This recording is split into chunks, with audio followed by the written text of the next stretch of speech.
চাচাতো ভাইয়ের প্ররোচনায় শারীরিক সম্পর্কে জড়িয়ে বিয়ের আগে গর্ভবতী হয় আর্য।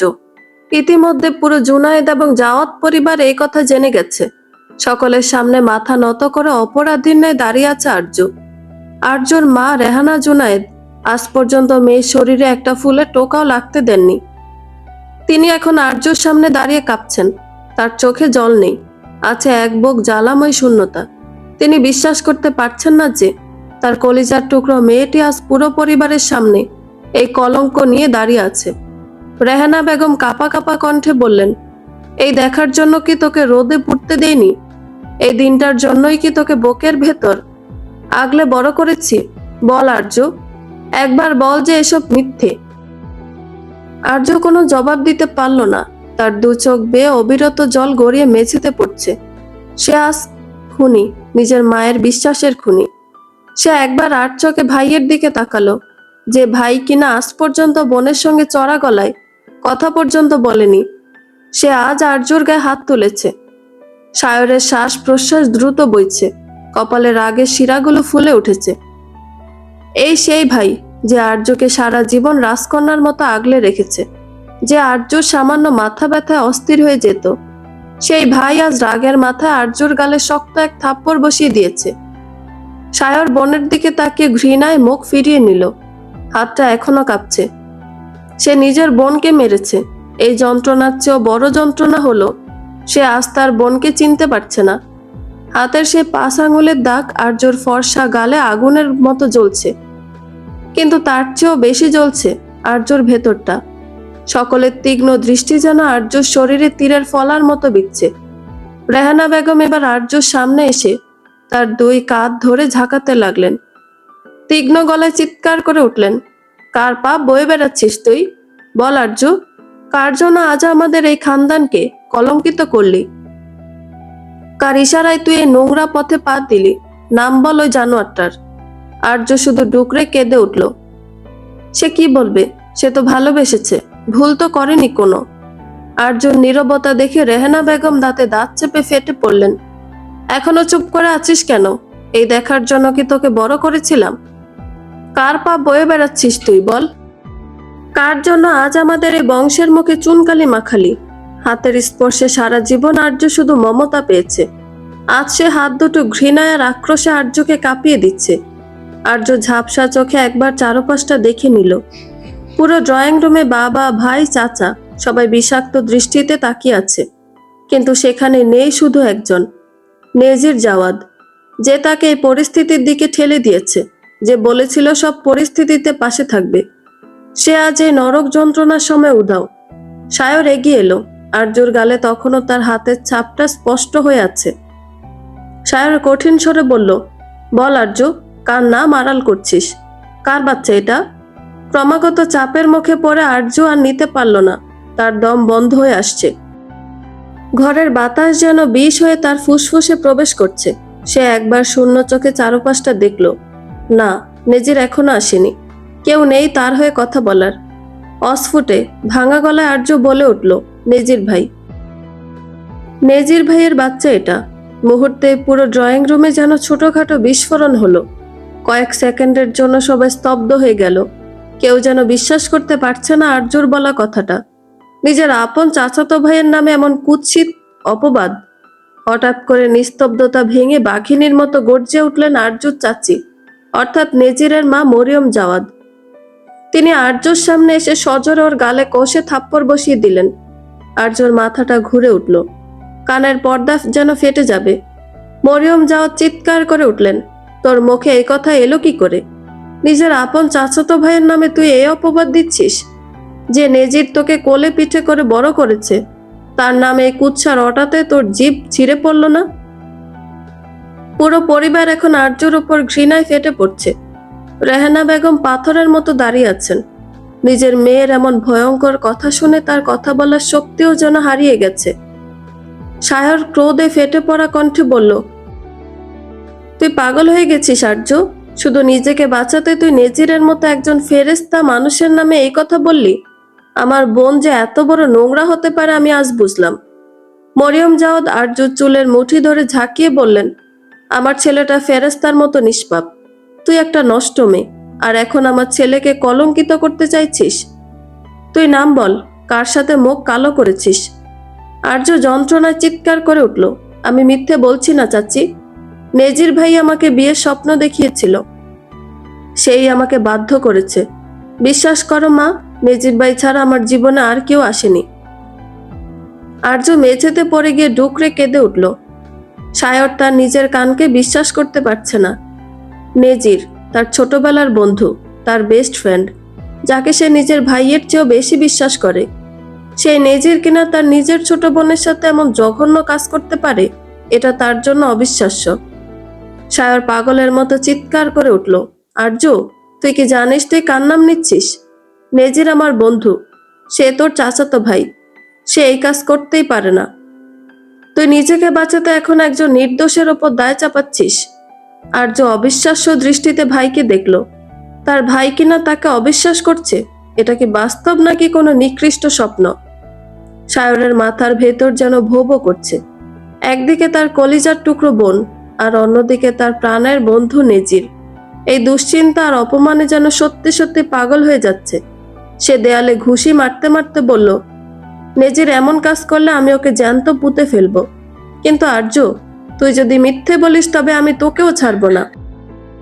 যে মা আর্যকে ফুলের মতো আগলে রেখেছিলেন, তিনি এখন বাকরুদ্ধ হয়ে মেঝেতে বসে পড়েছেন। তার আদরের মেয়ে আর তার প্রিয় ভাতিজার এই নোংরা কাহিনী তিনি সইতে পারছেন না। এত কিছুর পরেও আর্য সোজা হয়ে দাঁড়িয়ে অসম্ভব দৃঢ় কণ্ঠে বলল, তোমরা আমাকে কেউ বিশ্বাস করছো না, না করো, কিন্তু নেজির ভাইকে আসতে দাও। নেজির ভাই এলেই সে তোমাদের সব বলবে। সায়র রক্তবর্ণ চোখে চাইল বোনের দিকে। আর্য সেদিকে মনোযোগ না দিয়ে সরাসরি মায়ের দিকে তাকিয়ে বলল, মা, আমি কোনো পাপ করিনি। আমরা একে অপরকে অনেক ভালোবাসি। নেজির ভাই আমাকে কথা দিয়েছে সে আমাকে সম্মান দিয়ে ঘরে তুলবে। পরিস্থিতি এমন হয়ে যাবে সেটা আমরা কেউ বুঝতে পারিনি। তোমরা তাকে একটা বার ডাকো, সে একবার সামনে এসে দাঁড়ালে তোমাদের সব ভুল ভেঙে যাবে। আর জোরে আত্মবিশ্বাস দেখে মরিয়ম জাওয়াদ আরো বেশি অপমানিত বোধ করলেন। তিনি বিদ্রূপের স্বরে বললেন, ভালোবাসা? আমার ছেলে তোর সাথে এই নোংরামি করবে আর আমি জানবো না? সে এই বাড়ির বড় ছেলে, সে কোনোদিন এমন নিচু কাজ করতে পারে না। তুই ওকে ফাঁসানোর জন্য এসব নাটক করছিস। আর্য আর চুপ থাকতে পারল না। কাপা কাপা হাতে তার ফোনটা বের করে সায়রের সামনে ধরল। ফোনের স্ক্রিনে নেজির আর আর্যুর শয়ে শয়ে চ্যাটের স্ক্রিনশট, যেখানে প্রেমের আকুতি থেকে শুরু করে সব স্বীকারোক্তি স্পষ্ট। তার সাথে আর্য বের করে আনলো ডিএনএ টেস্টের রিপোর্টটা, যা সে এতক্ষণ লুকিয়ে রেখেছিল নিজের আঁচলের আড়ালে। জাওয়াত পাথরের মতো দাঁড়িয়ে রিপোর্ট আর স্ক্রিনশটগুলোর দিকে তাকিয়ে রইল। তার বেস্ট ফ্রেন্ড নেজিরের প্রতিটি কথা যেন তীরের মতো তার চোখে বিচ্ছে। চোখের সেই রক্তবর্ণ রাগ এবার এক গভীর দীর্ঘশ্বাসে রূপ নিল। সায়র ফোনের স্ক্রিন থেকে চোখ সরিয়ে প্রিয় বোনের দিকে তাকালো। আর্যর বিধ্বস্ত মুখ আর চোখের জল দেখে তার বুকের ভেতরটা দুমড়ে মুচড়ে যাচ্ছে। ধীর পায়ে আর্যর সামনে এগিয়ে এসে ওর মাথায় হাত রাখলো। কণ্ঠস্বর এবার গম্ভীর কিন্তু শান্ত। কাঁদিস না দিল, ঠিকই বলেছিলি, তুই বিয়ের জন্য তৈরি হ। নেজির এলেই আজ তোদের বিয়ে হবে। এই বাড়িতে আজ তোকে নেজিরের স্ত্রী হিসেবে স্বীকৃতি দেওয়া হবে। আর্যর চাচা এরশাদ জাওয়াদ এবং বাবা এরহান জুনায়েদ এতক্ষণ ঘরের এক কোণে পাথরের মূর্তির মতো দাঁড়িয়ে সব দেখছিলেন। তারা দুজনে খানদানি মানুষ, বংশের সম্মান তাদের কাছে সবচেয়ে বড়। কিন্তু যখন দেখলেন তাদের নিজের ছেলেরা এই ঘটনার সাথে সরাসরি জড়িত, তখন আর তাদের কিছুই বলার রইল না। তারা একে অপরের দিকে তাকালেন, তারপর মাথা নিচু করে মেয়ের আর ছেলের এই সম্পর্কের পরিণতি মেনে নিলেন। সায়রের কথায় দুই বাবা নিঃশব্দে সায় দিলেন। তাদের নীরবতায় বলে দিল, পরিবারের বড়দের কাছে এখন সম্মানের চেয়ে এই অনাগত প্রাণের ভবিষ্যৎ বেশি জরুরি। মরিয়ম বেগম যদিও বিষয়টি মানতে পারছেন না, কিন্তু সায়রের মুখে বিয়ের কথা শুনে তিনি আর একটা শব্দও করার সাহস পেলেন না। পুরো বাড়িতে এখন এক থমথমে প্রশান্তি। সবাই এখন শুধু একজনের অপেক্ষায়, নেজির। রেহানা বেগম আজ যেন এক ঘোরের মধ্যে আছেন। যে মেয়েকে একটু আগে তিনি কলঙ্কিনী ভেবেছিলেন, তার মাথায় হাত বুলিয়ে নিজ হাতে বিয়ের সাজে সাজালেন। আর্যর চোখের কাজলটা বারবার চোখের জলে ধুয়ে যাচ্ছিল। কিন্তু রেহানা বেগম পরম মমতায় তা মুছে দিলেন। দীর্ঘশ্বাস ফেলে বললেন, সব ভুল ভুলে গিয়ে নেজিরের হাতটা ধরিস মা, যেন অন্তত এই অনাগত সন্তানটার একটা পরিচয় থাকে। কাজী সাহেব ড্রয়িং রুমে বসে কাগজ তৈরি করছেন। এরশাদ জাওয়াদ আর এরহান জুনায়েদ দরজার দিকে তাকিয়ে অপেক্ষা করছেন তাদের সোনার ছেলের জন্য। আর্য যখন তার মায়ের হাত ধরে সিঁড়ি দিয়ে ধীর পায়ে নিচে নেমে এলো, তখন পুরো ঘরে এক অদ্ভুত নীরবতা। আর্যর মনে হচ্ছে আজ হয়তো তার সব যন্ত্রণার অবসান হবে। ঠিক সেই মুহূর্তে সদর দরজা ঠেলে ঝড়ের বেগে ঘরে প্রবেশ করলো নেজির। কিন্তু তাকে দেখে সবার মুখের হাসি ফোটার আগে তা আতঙ্কে পরিণত হলো। নেজির একা আসেনি, তার পাশে দাঁড়ানো এক সুন্দরী তরুণী, যার পরনে টকটকে লাল বেনারসি। মেয়েটির পরনে বিয়ের সাজ জানান দিচ্ছে যে সে সদ্য বিবাহিত। আর্য সিঁড়ির মাঝপথে থমকে দাঁড়ালো। তার মনে একটা আতঙ্ক ঝেঁকে ধরেছে। তাহলে কি সে ভালোবেসে ভুল করেছে? রেহানা বেগম অস্ফুটে চিৎকার করে উঠলেন, নেজির, এসব কি? সায়র হতবিহ্বল হয়ে নেজিরের দিকে এক পা এগিয়ে এসে পাগলের মতো চিৎকার করে উঠল, নেজির, আর্য তোর জন্য এখানে বিয়ের সাজে বসে আছে। ওর পেটে তোর সন্তান, আর তুই এই মেয়েটাকে নিয়ে এলি? ওকে। নেজির সবার দিকে এমন ভাবে তাকায় যেন সে কিছুই বুঝতে পারছে না। সায়রের করা প্রশ্নের জবাবে সে পাশে দাঁড়িয়ে থাকা মেয়েটির হাত আরো শক্ত করে আঁকড়ে ধরল। তারপর ড্রয়িং রুমের মাঝখানে দাঁড়িয়ে বজ্রকণ্ঠে বলল, এসব কি বলছিস সায়র? আর্য কেন আমার জন্য বিয়ের সাজে বসে থাকবে? আর আমার বাচ্চা কেন ওর পেটে থাকবে? মাথা ঠিক আছে তো তোর? নেজিরের কথা শুনে ড্রয়িং রুমে উপস্থিত প্রত্যেকের মাথায় যেন আকাশ ভেঙে পড়ল। সায়র কাঁপা কাঁপা হাতে চ্যাটের স্ক্রিনশটগুলো নেজিরের মুখের সামনে ধরল। নেজির, এই দেখ প্রমাণ। তুই নিজে ওকে ভালোবাসার কথা বলেছিস, বিয়ের স্বপ্ন দেখিয়েছিস। এই রিপোর্ট বলছে তুই ওর বাচ্চার বাবা, আর তুই এখন অস্বীকার করছিস? নেজির একটা তাচ্ছিল্যের হাসি দিয়ে রিপোর্টগুলো একটানে সরিয়ে দেয়। তার পাশে দাঁড়িয়ে থাকা নববধূর দিকে তাকিয়ে সে গর্বের সহিত বলল, এ হলো তোর ভাবি, Ariba, my one and only love, Mrs Ariba Jawad. আমরা আজই ভালোবেসে বিয়ে করেছি। আর আর্য, ও কার সাথে কি করেছে সেটা ওই জানে। নিজের নোংরামি ঢাকার জন্য শেষে আমার নামটা ব্যবহার করলি আর্য, তোর লজ্জা হওয়া উচিত। আর্য সিঁড়ির রেলিংটা শক্ত করে ধরে পাথরের মূর্তির ন্যায় দাঁড়িয়ে রইল। তার শরীরের সমস্ত রক্ত যেন হিম হয়ে গেছে। যে পুরুষ তাকে অন্ধকারের সুযোগ নিয়ে জড়িয়ে ধরে তার কানের কাছে ফিসফিস করে বলতো, তুমি আমার সব, সেই মানুষটা সবার সামনে তাকে নষ্ট বলে অপবাদ দিচ্ছে। আরিবা, নেজিরের নতুন স্ত্রী, এক অদ্ভুত শীতল চোখে আর্যর দিকে তাকায়। নেজির আরো বলল, সায়র, তুই আমার বেস্ট ফ্রেন্ড হয়েও একটা সস্তা মেয়ের কথা বিশ্বাস করলি? যে মেয়ে বিয়ের আগে অন্য পুরুষের সাথে বিছানায় যেতে পারে, সে কার নাম বলবে তার কোনো গ্যারান্টি আছে? আমাকে ফাঁসানোর এই প্ল্যানটা বেশ ছিল আর্য, কিন্তু কাজ হলো না। আর্য সিঁড়ি দিয়ে নেমে এলো উন্মাদিনীর মতো। তার পরনে রাজকীয় বিয়ের সাজ এখন তার কাছে লোহার শিকলের মতো ভারী মনে হচ্ছে। সে টলতে টলতে গিয়ে নেজিরের শার্টের কলারটা দুই হাতে খামচে ধরল। তার হাতের নখগুলো নেজিরের গলার চামড়ায় গেঁথে যাচ্ছে, কিন্তু সেদিকে আর্যর খেয়াল নেই। আর্য আর্তনাদ করে বলতে লাগলো, এসব কি বলছো নেজির ভাই? তুমি মজা করছো তো, তাই না? তুমি তো আমাকে ভালোবাসো। এসব মিথ্যা প্রাঙ্ক, তাই না বলো? তুমি আমাকে ভয় দেখাচ্ছ? নেজিরের চোখে মুখে কোনো ভাবান্তর নেই। সে পাথরের মতো দাঁড়িয়ে আছে। আর্য পাগলের মতো ওর কলার ধরে ঝাঁকাতে ঝাঁকাতে বলতে লাগলো, দেখো নেজির ভাই, আমি মা হতে চলেছি। আমাদের ভালোবাসার প্রতীক পৃথিবীতে আসবে। আমাদের সেই রাতের সব কথা, সব অঙ্গীকার কি তবে মিথ্যে ছিল? এই অবস্থায় এমন ভয়ঙ্কর মজা করো না আমার সাথে। বলো যে এই মেয়েটা কেউ না, বলো যে তুমি শুধু আমার। ড্রয়িং রুমের সবাই স্তম্ভিত হয়ে দেখছে আর্যর এই ভেঙে পড়া। আর্যর চোখের জলে নেজিরের শার্ট ভিজে যাচ্ছে।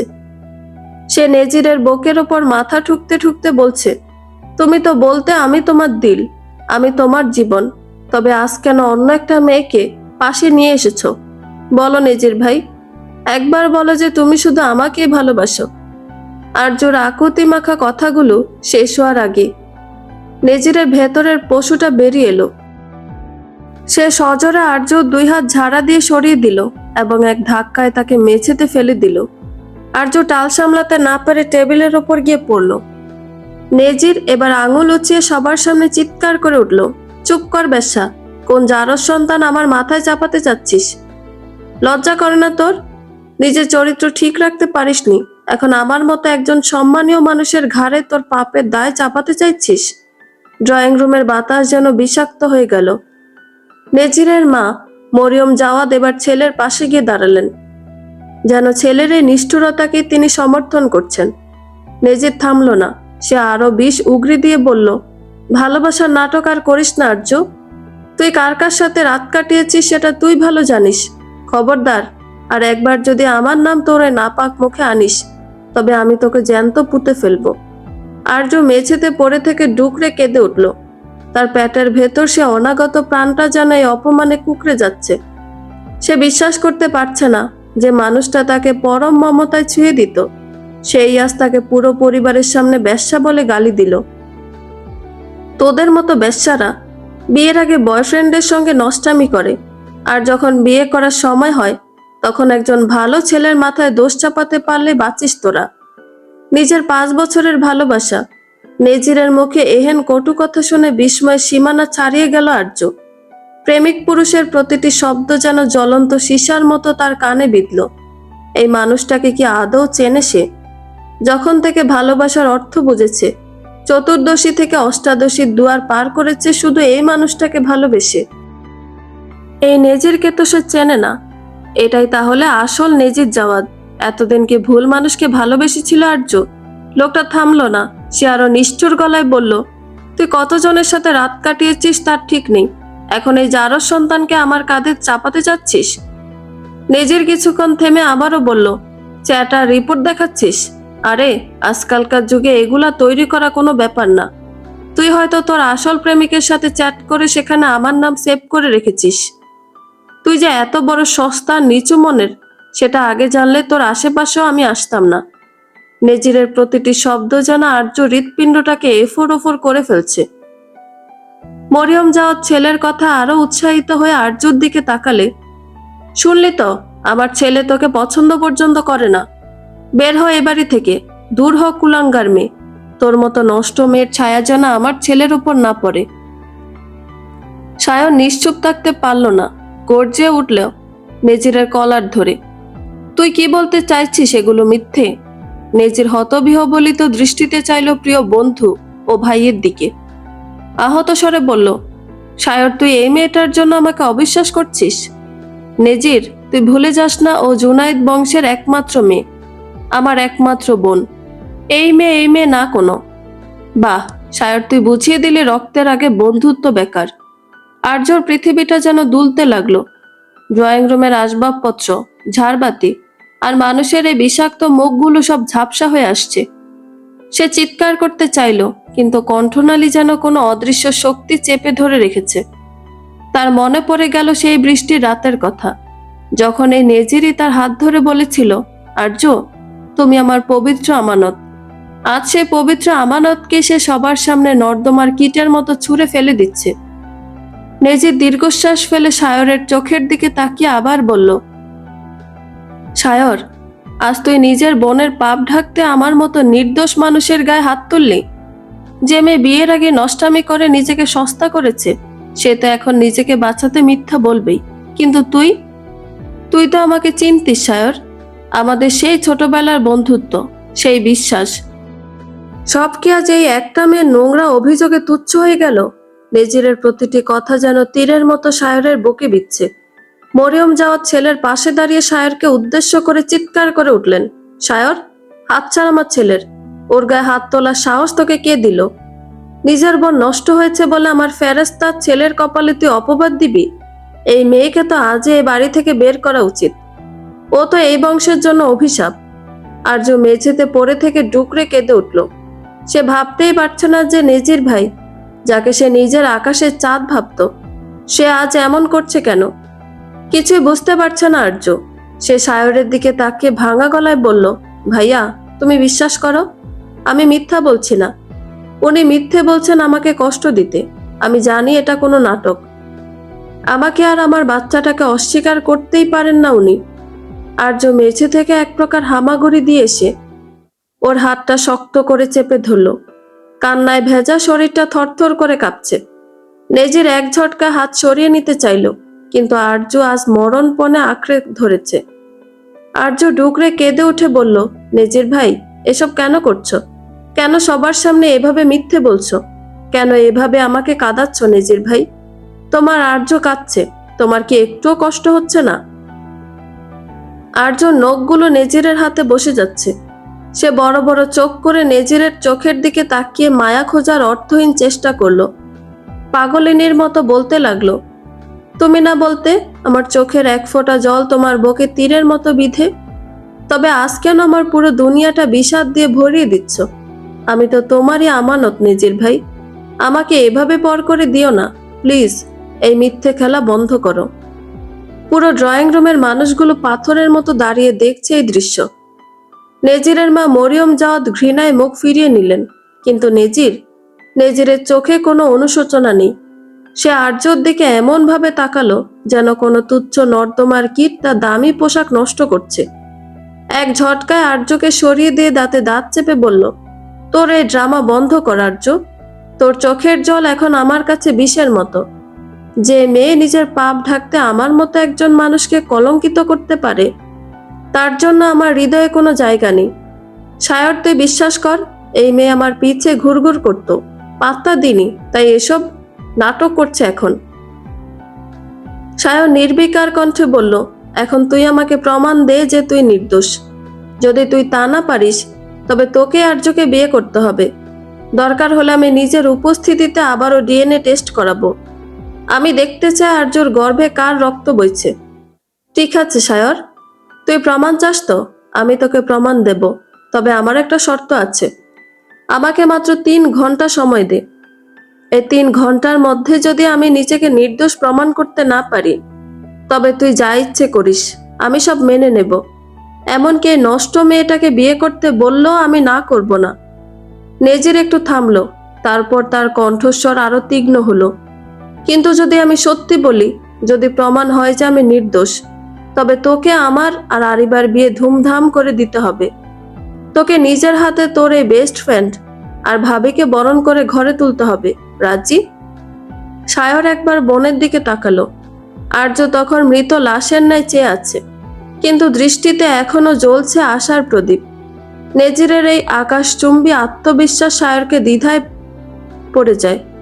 সায়র দাঁতে দাঁত চেপে বলল, ঠিক আছে নেজির, তোকে 3 ঘন্টাই সময় দিলাম।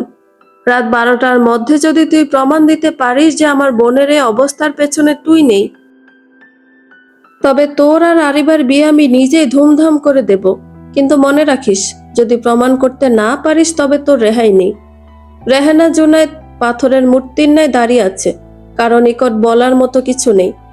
এরশাদ জাওয়াত মুখ খুললেন গম্ভীর কণ্ঠে, প্রমাণ করো যে তুমি সত্যি বলছো আর আর্য মামনি মিথ্যে বলছে। আমরা তোমার কথা এভাবেই মানতে পারবো না। যাকে তাকে তো আর বউ বানাবো না এই বাড়ির। এরহাম জুনায়েদ ও ভাইয়ের কথায় সম্মতি জানিয়ে বললেন, হ্যাঁ নেজির বাবা, তোমাদের দুজনের কথা আলাদা হচ্ছে, এটা মজার বিষয় তো না, তাই না? নেজির সবার কথা কর্ণকুহর করে একরাশ ঘৃণা আর অবজ্ঞা নিয়ে আরিবার হাত ধরে সিঁড়ির দিকে পা বাড়ালো। তখন হঠাৎ করে ড্রয়িং রুমে নিস্তব্ধতা চুরমার করে আর্য ঝড়ের বেগে গিয়ে নেজির আর আরিবার সামনে পথ আগলে দাঁড়ায়। ওর দু চোখে এখন কান্নার বদলে এক অদ্ভুত জেদ ফুটে উঠেছে। নেজির বিরক্ত হয়ে ভ্রু কুঁচকে তাকালো, আবার কি চাস? পথ ছাড়। আর্য একদম সোজা হয়ে দাঁড়িয়ে কাঁপা কিন্তু দৃঢ় স্বরে বলল, তুমি অন্য কোনো মেয়ের সঙ্গে সিঁড়ি বেয়ে উপরে উঠতে পারবে না নেজির ভাই। আমি বেঁচে থাকতে তোমাকে কখনো অন্য কোনো নারীর নিকট যেতে দেব না। তুমি শুধু আমার আর তোমার এই সন্তানের। তোর সাহস তো কম না? তুই আমাকে আটকানোর কে? আরিব আমার বিবাহিতা স্ত্রী, তুই তো একটা সস্তা পরনারী ছাড়া আর কেউ নস। সরে দাঁড়া বলছি। আর্য এক চুলও নড়ল না। সে আরিবার দিকে একবার জ্বলন্ত চোখে তাকিয়ে নেজিরকে বলল, না, আমি এসব বিশ্বাস করি না।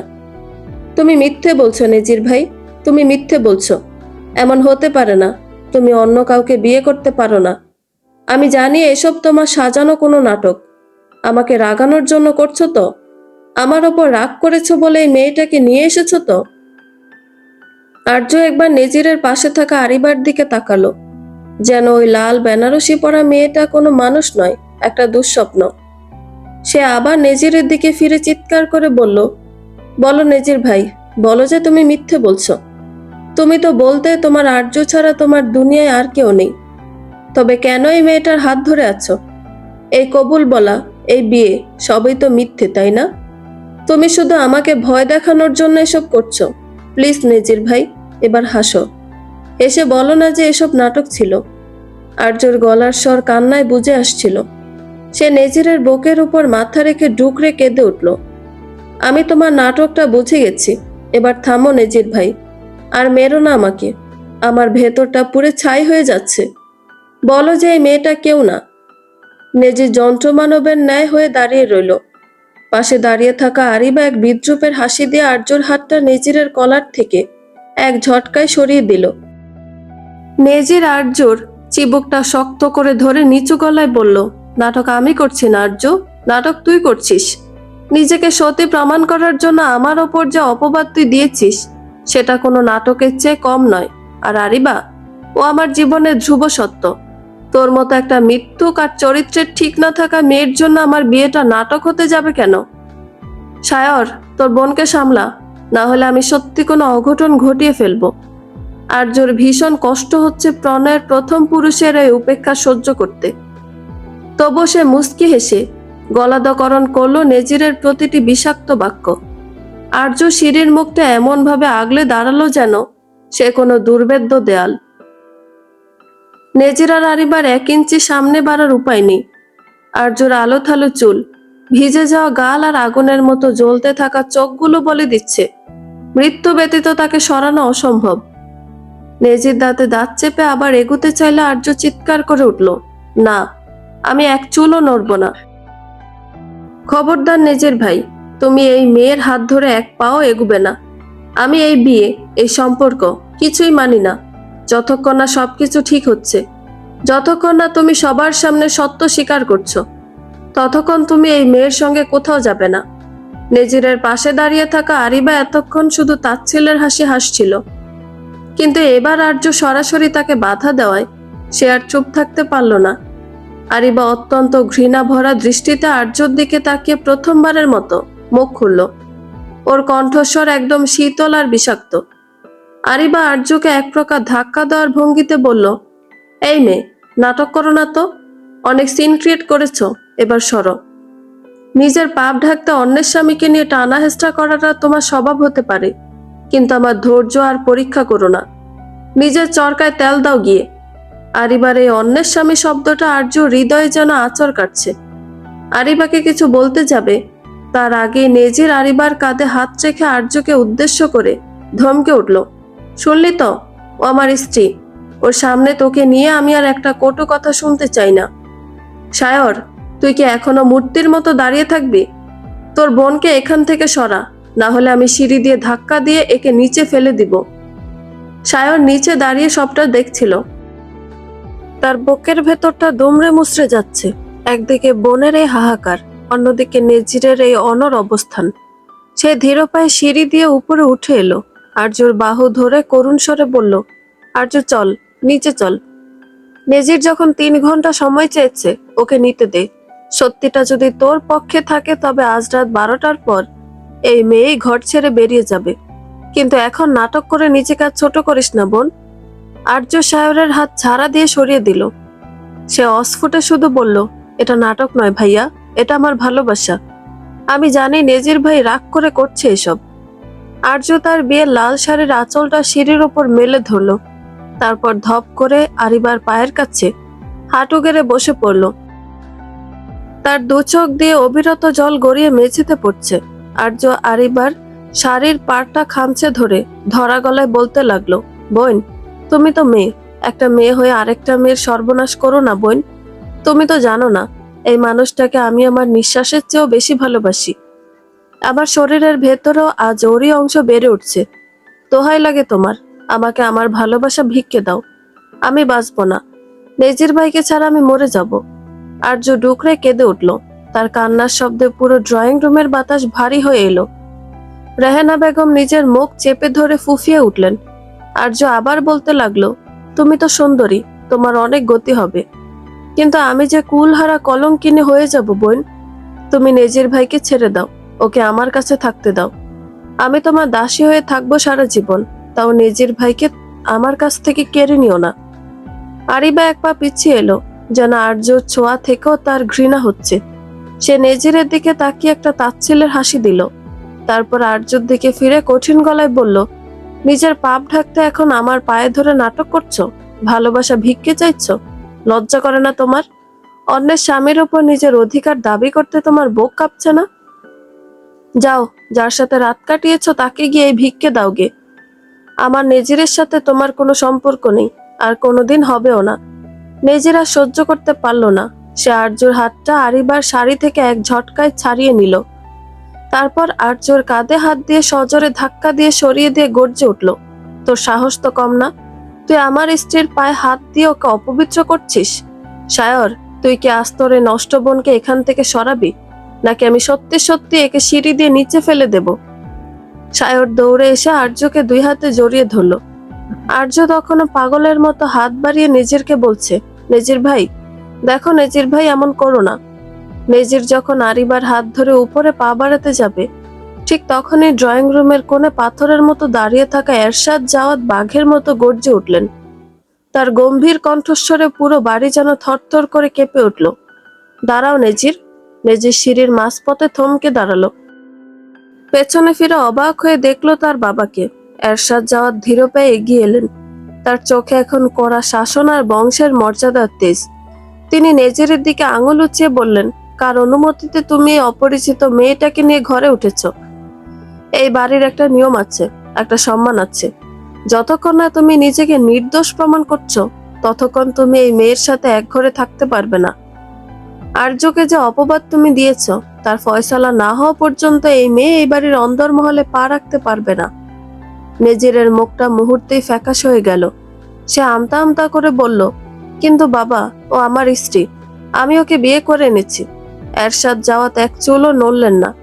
তিনি আরো কঠোর গলায় বললেন, বিয়ে করেছ কি করনি সেটা পরের কথা, আগে নিজের চরিত্র পরিষ্কার করো। 3 ঘন্টা সময় তুমি চেয়েছ, সে 3 ঘন্টা এই মেয়ে ড্রয়িং রুমে বসে থাকবে। আর্য যেমন অপমানের কাঠগড়ায় দাঁড়িয়ে আছে, তোমার এই তথাকথিত স্ত্রীকেও আজ সেখানেই বসতে হবে। যাও, প্রমাণ নিয়ে এসো। মরিয়ম জাওয়াত কিছু বলতে চাইলেন, কিন্তু স্বামীর রক্তচক্ষু দেখে থেমে গেলেন। আর্য ঝাপসা চোখে দেখলো তার চাচাকে। নিজের দাঁতে দাঁত চেপে আরিবার হাত ছেড়ে দিল। আরিবার মুখে এখন অপমানের ছায়া। যে একটু আগে আর্যকে তাচ্ছিল্য করছিল, সে এখন নিজেই সবার সামনে লজ্জিত। নিজের এক পলক আর্যর দিকে তাকালো। সেই চোখে এখন মায়া নয়, আছে চরম প্রতিশোধের নেশা। সে দ্রুত পায়ে সদর দরজা দিয়ে বেরিয়ে গেল, কি প্রমাণ আনতে কে জানে। আর্য নেজিরে যাওয়ার পথে চেয়ে রইল এক দৃষ্টিতে। সায়র ধীর পেয়ে এগিয়ে গিয়ে আর্যর সামনে দাঁড়ালো, কিন্তু ওকে হাত ধরে তুলতে পারল না। সায়রের মনে এখন এক বিষাক্ত সন্দেহ। যে বন্ধু এত জোর গলায় 3 ঘন্টা সময় চাইলো, সে কি আসলেই নির্দোষ? তবে কি আর্য তাকে মিথ্যে বলেছে? সায়র গম্ভীর গলায় বলল, রাত 12টা বাজতে আর মাত্র 180 মিনিট বাকি। এই 3 ঘন্টা তোকে আমার সামনে ড্রয়িং রুমে বসে থাকতে হবে আর্য। আজ হয় তুই বাঁচবি, না হয় তোকে আমি নিজের হাতে এই বংশ থেকে মুছে দেব। আর্য কোনো উত্তর দিল না। তার দৃষ্টি তখনও সেই দরজার দিকে, যেখান থেকে নেজির বেরিয়ে গেছে। সে মনে মনে আল্লাহকে ডাকছে, হে খোদা, আমি যদি কোনো পাপ করে থাকি তবে আমাকে এখনই তুলে নাও। এরশাদ জাওয়াদের করা নির্দেশে সায়রকে কিছুটা স্বস্তি দিল মরিয়ম জাওয়াত সেটা মোটেও সহ্য করতে পারলেন না। তিনি স্বামীর সিদ্ধান্তের উপর কথা বলার সাহস না পেলেও নিজের রং ঠিকই দেখালেন। তিনি ধীর পায়ে এগিয়ে গিয়ে আরিবার হাতটা পরম মমতায় ধরলেন। যে হাতটা একটু আগে আর্যকে ধাক্কা দিয়ে সরিয়েছিল, সে হাত এখন আরিবার মাথায় আদরে পরশ দিচ্ছে। মরিয়ম জাওয়াত আর্যকে একরাশ অবজ্ঞা ছুড়ে দিয়ে আরিবার দিকে তাকিয়ে মিষ্টি স্বরে বললেন, আসো মা, আসো, এখানে এই সোফায় এসে বসো। এসব কুলাঙ্গার মেয়ের কথায় কান দিও না। তুমি আমার ছেলের পছন্দ, আমার ঘরের ইজ্জত। তোমার বাড়ি কোথায় মা? কোন খানদানের মেয়ে তুমি? আরিবা যেন এবার একটু সাহস ফিরে পেল। সে বিজয়ী হাসি হেসে মরিয়ম জাওয়াদের পাশে গিয়ে বসলো। আর্য তখনও সিঁড়ির নিচে মেঝেতে বসে আছে। তার মাথার ওপর যেন আকাশ ভেঙে পড়েছে। একটু আগে যে ঘরটাকে সে নিজের ভেবেছিল, সেই ঘরেই এখন অন্য এক মেয়েকে রাজকীয় আদর দেওয়া হচ্ছে। আরিবা ন্যাকামিপূর্ণ স্বরে জবাব দিল, আমার বাড়ি ঢাকা শহরে, আমার বাবা বড় ব্যবসায়ী। নেজিরের সাথে আমার অনেক দিনের পরিচয়, আমরা একে অপরকে অনেক ভালোবাসি। আজ বিয়েটা করে নেজির আপনাদের সারপ্রাইজ দিতে চেয়েছিল, কিন্তু এই মেয়েটা যে এভাবে আমাদের খুশিতে বাধা হয়ে দাঁড়াবে সেটা তো ভাবিনি। মরিয়ম জাওয়াদ আরিবার চিবুক ছুঁয়ে বললেন, চিন্তা করো না মা, 3 ঘন্টা পার হতে দাও। নেজির প্রমাণ নিয়ে এলে এই আপদ বিদায় হবে, তখন ধুমধাম করে তোমাকে বরণ করব। আর্য অবাক হয়ে দেখছিল এই দৃশ্য। যে চাচি তাকে নিজের মেয়ের মতো ভালোবাসতেন, আজ তিনি একজন অচেনা মেয়ের সামনে তাকে আপদ বলছেন। সায়রা সহ্য করতে পারল না। সে গুমড়ে ওঠা গলায় বলল, চাচি, আর্য এখনো এই বাড়ির মেয়ে। নেজির প্রমাণ দেওয়ার আগ পর্যন্ত আপনি কাউকে এভাবে প্রশ্রয় দিতে পারেন না। মরিয়ম জাওয়াদ সায়রের দিকে তেড়ে এলেন। তুই চুপ থাক সায়র, নিজের বোন নষ্ট হয়েছে বলে অন্যের ভালো দেখতে পারছিস না? আমার ছেলে বলেছে সে প্রমাণ দেবে, ব্যাস, আমার ছেলের ওপর আমার পূর্ণ বিশ্বাস আছে। মরিয়ম জাওয়াদ আরিবাকে রাজকীয় আদরে নিজের রুমে নিয়ে যাওয়ার পর ড্রয়িং রুমটা যেন একটা রণক্ষেত্রের পরবর্তী নিস্তব্ধতায় ডুবে গেল। সবাই আর্যর থেকে দূরে গিয়ে বসেছে, যেন তার পাশে বসলে তাদের গায়ে কলঙ্ক লাগবে। আর্য একা মেঝেতে পড়ে ধুকছে। ঠিক তখনই একটি হাত আর্যর চোখের সামনে গ্লাস ভর্তি পানি বাড়িয়ে ধরল।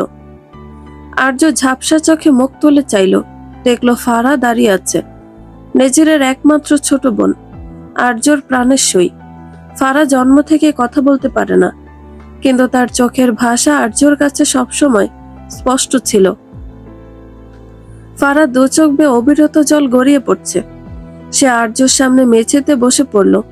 কাপা কাপা ইশারা আর্যকে বোঝাতে চাইল, আমাকে মাফ করে দে আপু। আমি জানি ভাইয়া খুব বড় অন্যায় করছে, তোর এই অবস্থার জন্য আমার ভাইয়া দায়ী, আমি সব জানি, কিন্তু আমি যে নিরুপায়, আমার তো জবান নেই আপু। আমি চাইলেও কাউকে চিৎকার করে সত্যিটা বলতে পারছি না।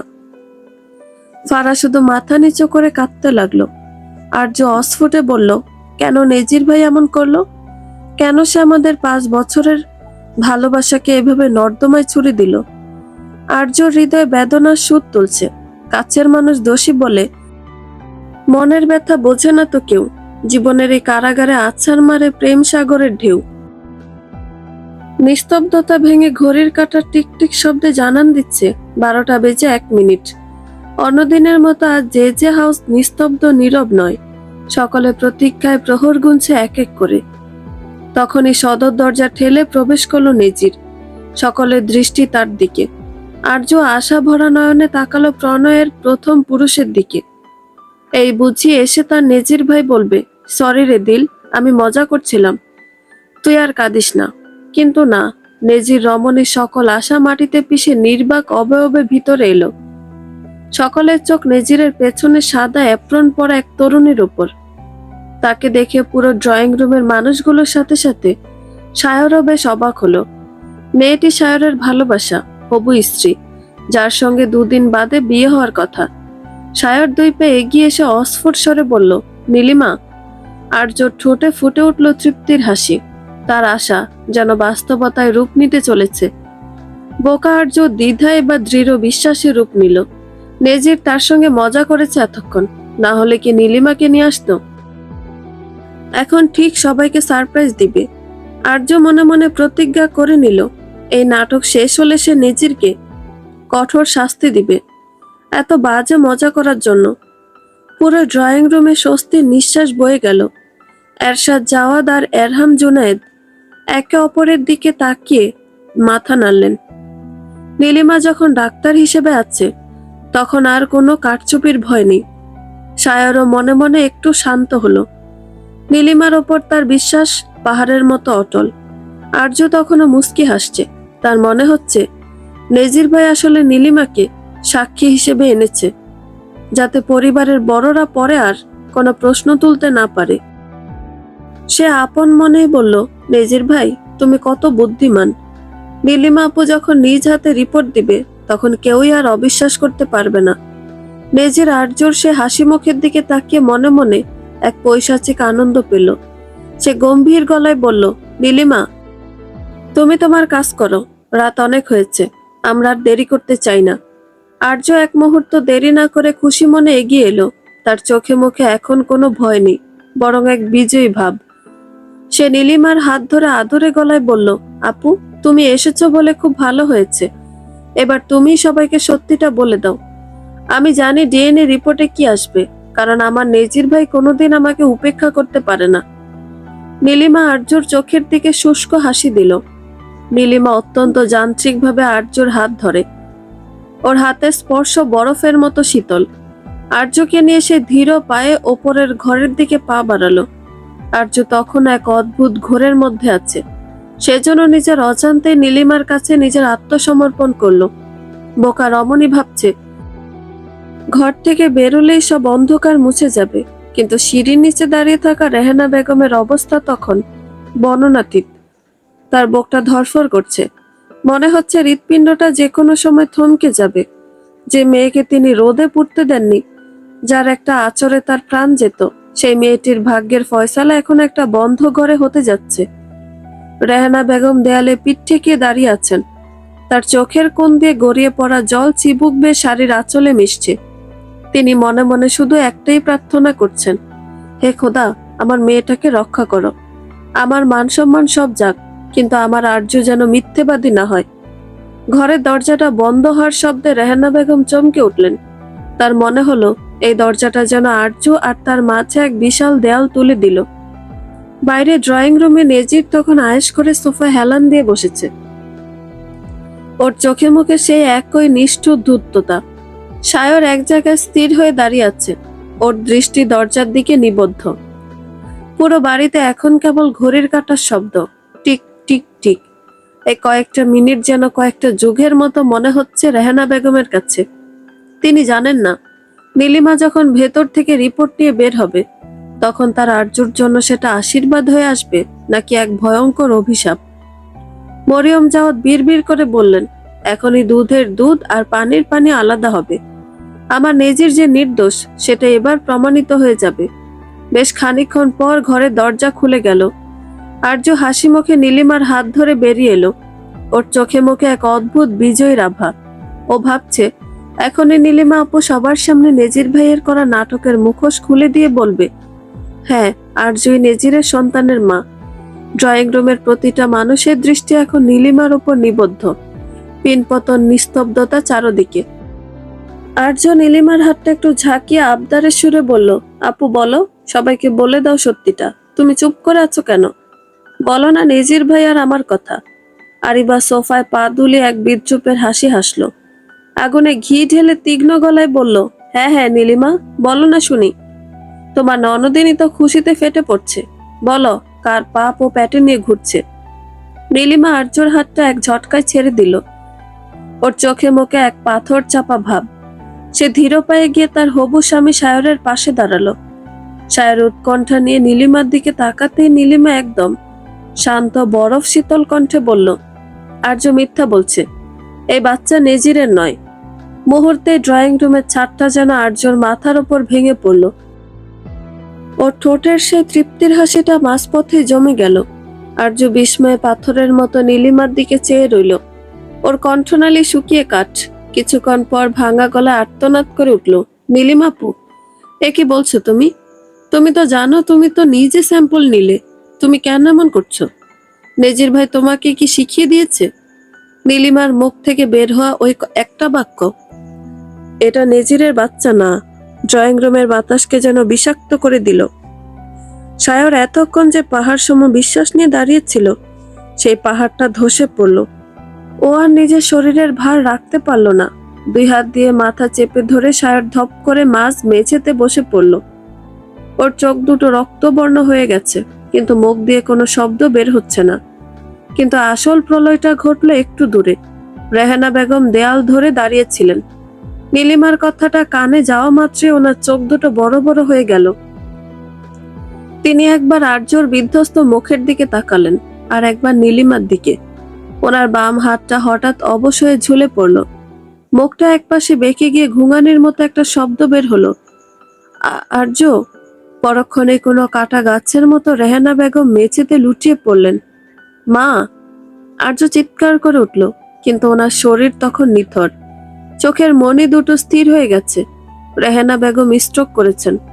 পুরো ঘরে হাহাকার পড়ে গেল। আর্য হামাগুড়ি দিয়ে মায়ের কাছে যেতে চাইল, কিন্তু মরিয়ম জাওয়াদ ওকে ধাক্কা দিয়ে সরিয়ে দিলেন। সায়র তখনও মেঝেতে পাথরের মতো বসে আছে। তার সামনে তার মা মৃত্যু যন্ত্রণা পাচ্ছেন, আর বোন কলঙ্কের সাগরে ডুবছে। আর্য ছুটে গিয়ে রেহানার মাথা নিজের কোলে চিৎকার করে কাঁদতে লাগলো, মা! চোখ খোলো মা, আমি কোনো পাপ করিনি মা, এই নীলিমা আপু মিথ্যে বলছে। সায়র ভাইয়া ওঠো, মাকে দেখো। কিন্তু সায়র আজ বধির। মরিয়ম বেগম আর্যকে এক ঝটকায় সরিয়ে দিলেন।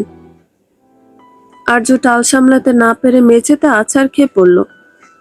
মরিয়ম বেগম এবার বাঘিনীর মতো গর্জে ওঠে। আর্যর গালে সজোর এক থাপ্পড় বসিয়ে দাঁতে দাঁত চেপে বিষাক্ত গলায় বললেন, ছবি না তুই আমার আপাকে। তোর মতো অপয়া নষ্ট মেয়ের হাতের ছোঁয়া লাগলে আমার আপা এমনিতেই মরে যাবে। তোর এই বেশ্যাগিরি করার শখ হয়েছে কর, কিন্তু আমার ছেলেকে ফাঁসানোর এই মিথ্যা নাটকটা বন্ধ কর। আর্য মেঝেতে পড়ে থেকে ডুকরে কেঁদে উঠল। তার সারা শরীর কাঁপছে, কিন্তু মনের ভেতর দাও দাও করে জ্বলে উঠল প্রতিবাদের আগুন। সে মাথা তুলে চিৎকার করে বলল, চুপ করো তোমরা সবাই, চুপ করো। আমি কোনো মিথ্যা বলছি না। আমি মা হতে চলেছি, এই সত্যটা কি তোমরা কেউ দেখতে পাচ্ছ না? মিথ্যা বলছো তোমরা সবাই। নেজির ভাই মিথ্যা বলছে, নীলিমা আপু মিথ্যা বলছে। তোমরা আমাকে আর আমার সন্তানকে মেরে ফেলতে চাচ্ছ। আর্যর কথা শেষ হওয়ার আগে একজোড়া শক্ত আর ভারী হাত আর্যর ফর্সা গাল সজোরে আশ্রে পড়ল। ঠাস করে একটা শব্দ হলো পুরো ড্রয়িং রুমে। আর্য ছিটকে গিয়ে সোফার কোণে পড়ল। সে ঝাপসা চোখে মুখ তুলে চাইল। সামনে দাঁড়িয়ে আছেন তার বাবা এরহাম জুনাইদ, যে বাবা আর্যর চোখের এক ফোঁটা জল সইতে পারতেন না, যে বাবা তাকে রাজকন্যার মতো বড় করেছেন। সেই বাবার চোখে আজ মেয়ের জন্য কেবল ঘৃণা আর ধিক্কার। এরহাম জুনাইদ কাঁপা কাঁপা গলায় গর্জে উঠলেন, তোর মুখে এখনো এত কথা আর্য? নিজের জন্মদাত্রী মা ওখানে মরণ যন্ত্রণায় কাতরাচ্ছে, আর তুই এখনো নিজের পাপকে প্রেম বলে চালিয়ে দিচ্ছিস। আমার রক্তে যে তোর মতো কলঙ্ক বইছে, এটা ভাবতেও আজ আমার লজ্জা হচ্ছে। মরে যা তুই, কেন এখনো বেঁচে আছিস? সায়র যেন এতক্ষণ কোনো পাথরের মূর্তির ভেতরে বন্দি ছিল। নীলিমার দেওয়া ওই রিপোর্ট যেন তার হিতাহিত জ্ঞান শূন্য করে দিয়েছে। ও টলতে টলতে উঠে দাঁড়ালো। ওর চোখ দুটো এখন আর রক্তবর্ণ নয়, বরং মরা মানুষের মতো নিষ্প্রাণ। সায়র ধীর পায়ে আর্যর দিকে এগিয়ে এলো এবং হ্যাঁচকা টানা আর্যর সরু কবজিটা খামচে ধরল। আর্যর ব্যথা একটা আর্তনাদ বের হলো, কিন্তু সায়রের কানে তা পৌঁছালো না। সায়র দাঁতে দাঁত চেপে একদম নিচু ভয়ঙ্কর গলায় বলল, বেরিয়ে যা এই বাড়ি থেকে এক্ষুনি। তোর এই কলঙ্কিত ছায়া যেন আমার মা আর বাবার ওপর আর না পড়ে। বেরিয়ে যা বলছি। আর্য যেন তার সামনে দাঁড়িয়ে থাকা মানুষটাকে চিনতেই পারছে না। এই কি সেই সায়র ভাইয়া, যে ভাইয়া আর্য সামান্য আঙুল কাটলে পুরো বাড়ি মাথায় তুলতো? আর্য বড় বড় চোখ করে ভাইয়ের দিকে তাকিয়ে অস্ফুটে বলল, ভাইয়া তুমি আমাকে অবিশ্বাস করছো? তুমি তো নীলিমা আপুর চেয়ে আমাকে বেশি চিনতে। তুমি তো জানো আমি মিথ্যা বলি না। সায়র একটা তাচ্ছিল্যের হাসি দিল, যা আর্যর কলিজা ছিঁড়ে ফেলার জন্য যথেষ্ট ছিল। সায়র আর্যকে সদর দরজার দিকে টেনে নিয়ে যেতে যেতে চিৎকার করে উঠল, অবিশ্বাস? নীলিমা আমার হবু স্ত্রী, ও কেন তোর সাথে শত্রুতা করবে? সে একজন ডাক্তার। সে যখন বলছে এটা নেজিরের বাচ্চা না, তার মানে তুই আসলেও নষ্ট। তুই কার কার সাথে রাত কাটিয়েছিস সেটা হয়তো তুই আর তোর আল্লাহ জানে। আমাদের আর তোকে দেখার রুচি নেই। যা, যেখানে গিয়ে মুখ কালো করেছিস সেখানেই গিয়ে উঠ। সায়রের হাত থেকে কোনো মতে নিজের কবজি ছাড়িয়ে আর্য ঝড়ের বেগে গিয়ে নেজিরের হাত দুটো খামচে ধরল। ওর দু চোখে এখন কেবল পাগলামি আর বাঁচার শেষ চেষ্টা। ড্রয়িং রুমের প্রতিটি মানুষ বিস্ময় বাক্রুদ্ধ হয়ে দেখছে একসময় রাজকন্যা আর্যকে, যে এখন নিজের সন্তানের বাবার কাছে ভিখারিনীর মতো করুণা চাইছে। আর্য ডুকরে কেঁদে উঠে নিজের চোখের দিকে তাকে ভাঙা গলায় বলতে লাগলো, দোহাই লাগে নিজের ভাই, এমন অচেনার মতো আচরণ করো না। আমার বাচ্চার কি হবে? ও কার পরিচয়ে সমাজে বড় হবে সেটা একবার ভাবো। আমি তোমার কাছে কোনো অধিকার চাইবো না নিজের ভাই। আমি তোমার দ্বিতীয় বউ হতেও রাজি আছি। আমি আরিবার দাসী হয়ে থাকবো, এই বাড়ির এক কোণে পড়ে থাকবো, তাও আমাকে ফিরিয়ে দিও না নিজের ভাই। আর্যর এই আর্তনাদ যেন ড্রয়িং রুমের দেয়ালগুলোতে আছাড় খাচ্ছে। আরিবা এক ঘৃণা ভরা হাসি দিয়ে নেজিরের হাত থেকে আর্যর আঙুলগুলো একে একে ছাড়িয়ে দিয়ে বলল, লজ্জা করে না তোমার? অন্যের স্বামীর কাছে সতীন হওয়ার ভিক্ষে চাইছো? তোমার মতো একটা নোংরা মেয়েকে তো আমার নেজির বাসার কাজের মেয়ে হিসাবেও রাখবে না। নেজির একটা তাচ্ছিল্যের হাসি দিয়ে আর্যর চিবুকটা শক্ত করে ধরল। ওর চোখে এখন কোনো মায়া নেই, বরং এক পৈশাচিক আনন্দ। সে নিচু গলায় বলল, দ্বিতীয় বউ? আরে আর্য, তুই তো আমার রক্ষিতা হওয়ার যোগ্যতাও হারিয়েছিস। যে মেয়ে নিজের পেটের বাচ্চার বাবাকে সেটা জানে না, তাকে বিয়ে করার শখ আমার নেই। যা, সায়রকে বলেছিলাম না, তুই যার সাথে রাত কাটিয়েছিস তার কাছে গিয়ে ভিক্ষে চা। নেজির এক ধাক্কায় আর্যকে সরিয়ে দিতে সায়র আর সহ্য করতে পারল না। ও আর্যর চুলের মুঠি ধরে হ্যাঁচকা টানে ওকে সদর দরজার দিকে নিয়ে যেতে যেতে গর্জে উঠল, তোর এই নাটক দেখার সময় নেই আমাদের। মা ওখানে মরণ যন্ত্রণায় কাতরাচ্ছে, আর তুই এখানে সতীন হওয়ার ভিক্ষে চাইছিস? বেরিয়ে যা এই বাড়ি থেকে। সায়র এক ধাক্কায় আর্যকে বাড়ির বাইরের লনে ছুঁড়ে ফেলে দিতে যাবে, ঠিক তখনই নেজির শক্ত করে সায়রের হাতটা চেপে ধরল। ওর চোখে মুখে এখন এক অদ্ভুত শীতলতা। নেজির সায়রের দিকে তাকিয়ে নিচু গলায় বলল, একটু দাঁড়া সায়র, আমার ওর সঙ্গে কিছু কথা আছে। তুই বরং ছোট মাকে ঘরে দিয়ে আয়। আরিবা, তুমিও যাও, সবাই ছোট মাকে দেখো, ওনার অবস্থা ভালো না, তারপর না হয় মেয়ের ব্যাপারে ভাবা যাবে।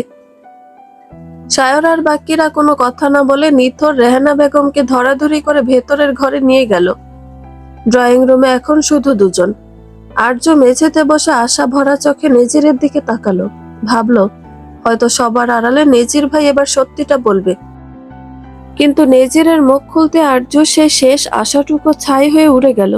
নেজির আর্যর খুব কাছে এসে বিষাক্ত গলায় বলে উঠল, চলে যাই বাড়ি থেকে আর্য, আর এক মুহূর্ত এখানে থাকার চেষ্টা করিস না। আর্য অবাক হয়ে নেজিরের শার্টের কোনা খামচে ধরে বলল, কেন এমন করছো তুমি? কি দোষ করেছি আমি? কেন আমার পুরো দুনিয়াটা এভাবে জ্বালিয়ে দিচ্ছ? নেজির এক ঝটকায় আর্যকে সরিয়ে দিয়ে একটা পৈশাচিক হাসি দিল। ওর দু চোখে এখন বহু বছরের জমানো ঘৃণা উপচে পড়ছে। সে দাঁতে দাঁত চেপে বলল, প্রতিশোধ নিচ্ছে আর্য, প্রতিশোধ। মনে আছে তুই যখন 14 বছরের কিশোরী আর আমি 18 টকবগে যুবক? ওই বয়সে ছেলেরা একটু একটু উড়ে বেড়ায়, আমিও বেরিয়েছিলাম, বন্ধুদের সঙ্গে একটু আড্ডা দিতাম, একটু একটু নেশা। কি এমন বড় অপরাধ করেছিলাম? কিন্তু তুই তুই সেই বাচ্চা বয়সে পাকা মেয়ের মতো বাবার কাছে সব বলে দিলি। আমার বাবা আমাকে সবার সামনে সেদিন জঘন্যভাবে মেরেছিল। তোর মতো একটা ছোট বাচ্চার কথা বিশ্বাস করে বাবা নিজের ছেলেকে পশুর মতো পিটিয়েছিল। লাইক সিরিয়াসলি আর্য?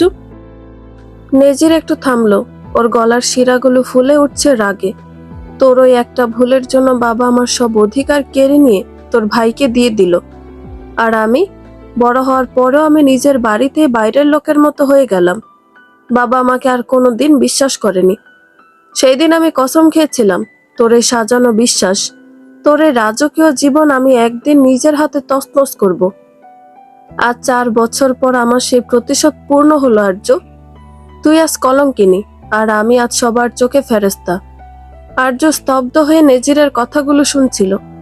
যে মানুষটাকে সে ভালোবেসে নিজের সর্বস্ব দিয়েছে, সে 4 বছর ধরে এই বিষ পুষে রেখেছে মনে। আর্য অস্ফুটে শুধু বলল, একটা ছোটবেলার ভুলের জন্য তুমি আমার বাচ্চার সাথে এমন করছো নেজির ভাই? তুমি আমাকে না, নিজের রক্তকে অস্বীকার করছো। নেজির একটা তাচ্ছিল্যের হাসি দিয়ে সদর দরজার দিকে ইশারা করলো। ওর চোখে এখন আর কোনো মায়া অবশিষ্ট নেই। আর্য এখন হিতাহিত জ্ঞান শূন্য, তার কানে আর কোনো গালি, কোনো অপমান পৌঁছাচ্ছে না। তার চোখের সামনে শুধু তার অনাগত সন্তানের অন্ধকার ভবিষ্যৎ।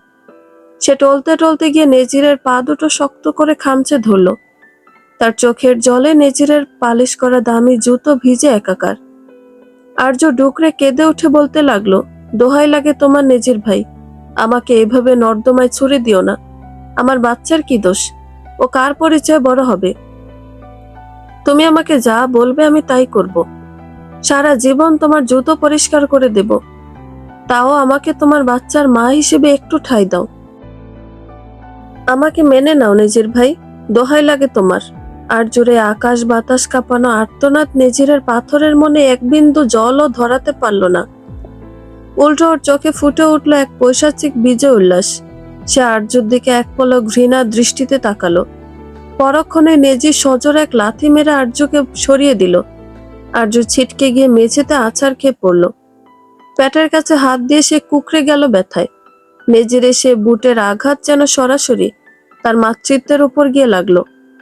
নেজির তার প্যান্টের ভাঁজ ঠিক করতে করতে অত্যন্ত শীতল গলায় বলল, তোর এ নাটক আমার কাছে বড্ড পুরনো আর্য। তোর বাচ্চার পরিচয়? ও তো একটা জারজ, আর জারজের কোনো পরিচয় থাকে না। সায়র, সায়র এদিকে আয়। তোর এ বেশ্যা বোনকে ঘর থেকে বের কর, না হলে আমি কোনো অঘটন ঘটিয়ে ফেলবো। আর্য মেঝেতে পড়ে থেকে ডুকরে কাঁদতে লাগলো। তার শরীরের যন্ত্রণার চেয়েও মনের ভেতরটা কয়লার মতো পুড়ে ছাই হয়ে গেছে। সে বুঝতে পারল যে মানুষের কাছে সে জীবনের ভিক্ষে চাইছে, সেই মানুষটাই তাকে তিলে তিলে মারার জন্য 4 বছর ধরে বিষাক্ত জাল বিছিয়েছিল। মরিয়ম জাওদার আরিবা ড্রয়িং রুমে ফিরতেই দেখলেন আর্য নেজিরের পায়ের কাছে কুকড়ে পড়ে আছে। দৃশ্যটা দেখে মরিয়ম বেগমের রক্ত মাথায় চড়ে গেল। তিনি বাঘিনীর মতো এগিয়ে এসে আর্যর আলু থালু চুলের মুঠি খামচে ধরলেন। বিষাক্ত গলায় চিৎকার করে উঠলেন, এখন এই নষ্টা মেয়েটা এখানে পড়ে আছে? লজ্জা করে না তোর? আমার ছেলের পায়ে পড়ে তো শান্তি হচ্ছে না? আরিবা অন্য পাশ থেকে আর্যর হাত ধরে হ্যাসকা টান দিয়ে বলল, বের করো একে, এক্ষুনি বের করো। এর ছায়া এই বাড়ির ইটের ওপর পড়লে আমাদের অমঙ্গল হবে। ঠিক সেই মুহূর্তেই ড্রয়িং রুমের মাঝখানে এসে দাঁড়ালেন এরশাদ জাওয়াদ। তার বজ্রকণ্ঠের শব্দে মরিয়ম আর আরিবা থমকে দাঁড়ালো। এরশাদ জাওয়াদ আর্যর দিকে এক পলক তাকিয়ে অত্যন্ত নিষ্ঠুর কিন্তু পরিষ্কার গলায় বললেন, থামো তোমরা। আর্য, এবারের বংশের সম্মান আমার কাছে সব। তুই আমাদের যেটুকু ডুবিয়েছিস, তারপরও আমি তোকে এই বাড়িতে থাকার একটা শেষ সুযোগ দেব। আর্য আশা ভরা চোখে চাচার দিকে তাকাতে এরশাদ জাওয়াদ তার মরণ কামড়টা দিলেন। যদি তুই ওই অবৈধ বাচ্চাটাকে নষ্ট করে ফেলিস, তবে এই বাড়িতে তোর ঠাঁই হবে, নতুবা নয়। মুহূর্তে আর্য সারা শরীর পাথরের মতো জমে গেল। নিজের বাচ্চার খুনি হয়ে সে এই বাড়িতে থাকবে? আর্য তার পেটের ওপর 2 হাত আগলে রাখলো। মাথা নেড়ে অস্ফুটে বলল, না, কখনো না। এ আমার রক্ত, আমার সবটুকু ভালোবাসা। আমি নিজের সন্তানকে মেরে এই বাড়িতে থাকবো না বড় বাবা। আর্য টলতে টলতে উঠে দাঁড়ালো। ওর 2 চোখে এখন কান্নার বদলে এক অদ্ভুত শান্ত বিষাদ। সে ধীর পায়ে নেজিরের সামনে গিয়ে দাঁড়ালো। নেজির তখনও তাচ্ছিলের হাসি নিয়ে তাকিয়ে আছে। আর্য শেষবারের মতো নেজিরের চোখের দিকে তাকালো, যে চোখে একসময় ও নিজের দুনিয়া দেখত। ভাঙা গলায় কিন্তু স্পষ্ট স্বরে আর্য বলল, আমি তোমাকে ভীষণ ভালোবাসি নেজির ভাই। এই ভালোবাসাটাই আমার জীবনের সবচেয়ে বড় অভিশাপ ছিল। আর্য আর এক মুহূর্ত অপেক্ষা করলো না। কারো দিকে না তাকিয়ে ভোগ ভরা হাহাকার আর পেটের ভেতর সে অনাগত প্রাণটাকে আগলে নিয়ে সে সদর দরজার দিকে পা বাড়ালো। আর্য যখন সদর দরজার চৌকাঠে পা রেখেছে, ঠিক তখনই সে থমকে দাঁড়ালো। সে শেষবারের মতো মুখ ফিরিয়ে সায়রের দিকে তাকালো। সায়র তখনও দূরে পাথরের মতো দাঁড়িয়ে আছে। ওর 2 হাত মুষ্টিবদ্ধ, কপালে রাগের আর অপমানের ঘাম। সে ধীর পায়ে সায়রের সম্মুখে এসে দাঁড়ালো। আর্য খুব নিচু, অদ্ভুত এক ভারী গলায় বলল, সত্যিই কি আমাকে একটু বিশ্বাস করো না ভাইয়া তুমি? সায়র এক মুহূর্তের জন্য আর্যর চোখের দিকে তাকালো। সেই চোখে কোনো অপরাধীর চিহ্ন নেই, আছে শুধু এক আকাশ পরিমাণ যন্ত্রণা আর হাহাকার। সায়রের বুকের ভেতরটা একবার হু হু করে উঠল, কিন্তু পরক্ষণেই তার কানে নীলিমার সেই শীতল কণ্ঠস্বরটা বেজে উঠল, আর্য মিথ্যা বলছে। সায়র ঘৃণা ভরা চোখে মুখ ফিরিয়ে নিল, দাঁতে দাঁত চেপে উত্তর দিল, তোর ওই মুখটা দেখাস না আর্য। নীলিমার রিপোর্ট আর তোর এই নির্লজ্জতা দেখার পর তোকে বিশ্বাস করা মানে নিজের চোখে আঙুল দিয়ে অন্ধ হওয়া। মরে যা তুই। এই বংশের জন্য তুই একটা অভিশাপ। সায়র যখন আর্যকে চলে যাওয়ার চূড়ান্ত হুকুম দিয়ে মুখ ফিরিয়ে নিল, আর্য তখন দরজার হাতল ধরে নিথর হয়ে দাঁড়িয়ে রইল। বাইরে ঝমঝম করে বৃষ্টি পড়ছে, ঘুটঘুটে অন্ধকার, যে অন্ধকারে আর্য কোনোদিন একা বারান্দাতেও বের হয়নি। সে কাঁপা কাঁপা গলায় একদম ছোট বাচ্চার মতো অসহায় সুরে সায়রকে উদ্দেশ্য করে বলল, আমি কোথায় যাব ভাইয়া, একটু বলবে? আর্যর এই করুণ স্বরে ড্রয়িং রুমের দেয়ালগুলো যেন কেঁপে উঠল। সায়রের পা দুটো এক মুহূর্তের জন্য থমকে গেল। ওর অবচেতন মন হয়তো চিৎকার করে বলতে চাইল, কোথাও যাবি না দিল, তুই তুই এখানেই থাক। কিন্তু নেজিরের সেই ধূর্ত হাসি আর নীলিমার দেওয়া মিথ্যে রিপোর্ট সায়রের বিবেককে বিষাক্ত করে রেখেছে। সায়র পেছনে না ফিরেই পাথর শীতল গলায় বলল, যেখানে খুশি যা, যে নরকে গিয়ে মুখ পুড়িয়েছিস সেখানেই যা, এই বাড়ির দরজা তোর জন্য চিরতরে বন্ধ। এমনকি তুই মরে গেলেও যেন তোর লাশ এই চৌখাট না ছয়। আর্যর গলার স্বরটা কান্নায় ভেঙে পড়ল। সে সায়রের শার্টের হাতাটা খামচে ধরে মিনতি করে বলল, আমার তো কেউ নেই ভাইয়া তোমরা ছাড়া। এই মাঝরাতে আমি কোথায় যাব? এই দুনিয়াটাকে তো আমি চিনিই না ভাইয়া, আমি মরে যাব তো। সায়রের চোখের কোণটা এক মুহূর্তের জন্য ভিজে উঠল। আর্যর এই অসহায় মুখটা দেখে ওর সেই ছোটবেলার দিলকে মনে পড়ে যাচ্ছিল। সায়রের হাতটা একটু শীতল হতেই নেজির ওপাশ থেকে গর্জে উঠল। সে বুঝলো সায়র দুর্বল হয়ে পড়ছে। নেজির এগিয়ে এসে সায়রের কাঁধে হাত রেখে উস্কানি দিয়ে বলল, সায়র, কি করছিস তুই? ওর মায়ায় পড়ছিস? এই মেয়ে তোকে ইমোশনালি ব্ল্যাকমেল করে ফাঁসাতে চাইছে, ভুলে যাস না। ও ভেতরে যে নাটকটা করলো তাতে ছোট মার আজ এই অবস্থা। একবার ওনার কথা ভাব, উনি ভেতরে মৃত্যুর সাথে লড়াই করছেন, আর তুই এই মেয়ের কুম্ভীরাস্ত্র দেখছিস। একে তাড়াতাড়ি বের কর, না হলে সবাইকে পস্তাতে হবে। রেহানা বেগমের নামটা শুনতে সায়রের ভেতরের সেই সামান্য মায়াটা ঘৃণায় পরিণত হলো। সে ভাবল, যে মেয়ের জন্য মা স্ট্রোক করে নিথর হয়ে পড়ে আছে, তার জন্য মায়া দেখানো মানে নিজের মায়ের সাথে বেইমানি করা। সায়র এক হ্যাঁচকা টানে আর্যর হাতটা সরিয়ে দিল। ওর চোখে এখন আর কোনো দ্বিধা নেই। সায়র আর্যকে সদর দরজার ওপারে ধাক্কা দিয়ে বের করে দিয়ে বলল, তোর জন্য আমার মা আজ মরতে বসেছে, আর তুই বলছিস তোর কেউ নেই? তোর কেউ থাকার যোগ্যতাই নেই আর্য, যা এখান থেকে। দরজা বন্ধ হওয়ার আগে আর্য সবার মুখ দেখে নিল। তারপর উচ্চস্বরে গলা চড়িয়ে নেজিরের উদ্দেশ্যে বলল, নেজির ভাই, তুমি আজ আমাকে বেশ্যা বলে যে গালি দিলে, সেটা আমি নই, সেটা আসলে তোমার নিজের রুচি। তবে মনে রেখো, আমার এই জারজ বলা সন্তানের ধমনীতে তোমারই রক্ত বইছে। এই রক্ত একদিন তোমাকে তোমার কৃতকর্মের জবাব দেবে। খোদা যেন তোমাকে ততকাল বাঁচিয়ে রাখেন। আমি ফিরে আসবো এই বাড়িতে, সেদিন তোমাদের মাথা নুয়ে যাবে। সায়র শুনল না, ধরাম করে দরজা লাগিয়ে দিল। ভাবল না কোথায় যাবে একা মেয়ে এত রাতে। তাদের চিন্তা শুধুই সম্মান নিয়ে। সদর দরজাটা বন্ধ হতেই পেছনের অন্ধকার বারান্দা দিয়ে ফারা প্রায় দৌড়ে বেরিয়ে এলো।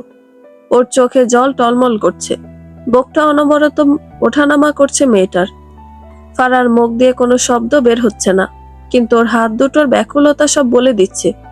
ওই ইশারায় আর্যকে বলতে চাইল, যেও না আপু, তুমি চলে গেলে আমি কাকে নিয়ে বাঁচবো? মরে যাব তোমায় ছাড়া। ফারার ওই আকুতি দেখে ওর বুকটা ফেটে এক দীর্ঘশ্বাস বেরিয়ে এলো। ও ম্লান হাসলো, এক বিষাদ মাখা মুস্কি হাসি। ফারার মাথায় হাত রেখে পরম মমতায় আর্য বলল, তোর এই ভালোবাসাটাই হয়তো আমার পাথেয় হয়ে থাকবে রে। তুই ভালো থাকিস বোন, নিজের খেয়াল রাখিস। ফারা বুঝতে পারলো আর্যকে আটকে রাখার সাধ্য ওর নেই। ও ঝটপট নিজের আঁচলের তলা থেকে আর্যর ফোনটা আর একটা খাম বের করে আর্যর হাতে গুজে দিল। খামটাতে ওর তিলে তিলে জমানো 10,000 টাকা। আর্য নিতে না চাইলেও ফারা জোর করে ওর হাতের মুঠোয় ওগুলো চেপে ধরল। এরপর আর এক মুহূর্ত দাঁড়ালো না ফারা। ডুকরে কেঁদে উঠেও আবার অন্ধকারের ভেতর, বাড়ির ভেতর অদৃশ্য হয়ে গেল। ও জানে নেজির ভাইয়া দেখে ফেললে ওর উপরও প্রলয় নেমে আসবে। আর্য হাতের মুঠোয় ফোন আর টাকাগুলো শক্ত করে ধরল। ফারার এই সামান্য কয়েকটা টাকা আর একটা ফোন হয়তো এই বিশাল পৃথিবী তোর বেঁচে থাকার প্রথম অবলম্বন। ও একবার ওপরে জানালার দিকে তাকালো, যেখানে ওর মা মৃত্যুর সাথে লড়ছেন। তারপর আর কোনো পিছুটান না রেখে আর্য গেটের বাইরে পা বাড়ালো। আর্য যে হাউজের দিকে ফিরে একবার বিষণ্ণ সুর তুলল। সেই দিনের এক গানে এক গল্পকারের গল্প খুঁজে পাবে, দিনগুলো খুঁজে পাবে, গানের প্রতিটি ছন্দে শুনতে পাবে মৃত মানুষের চিৎকার। আমার দেহখান নিও না শ্মশান, এমনিতেও পুড়ে গেছি, আমার সব স্মৃতি ভুলো না তোমরা, যা ফেলে গেছি। আর্য কোনোদিন ভাবেনি তাকে এভাবে মাঝ রাস্তায় একা দাঁড়িয়ে থাকতে হবে।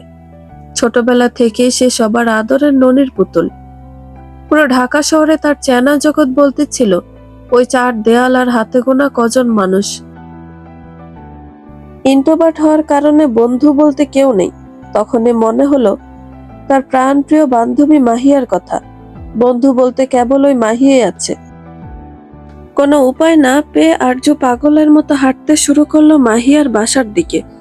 ভাগ্য হয়তো এই একবারই তার সহায় ছিল, তাই 15 মিনিটে জনমানবহীন রাস্তাটা সে কোনো বিপদ ছাড়াই পাড়ি দিয়ে মাহিয়ার দরজায় এসে পৌঁছালো।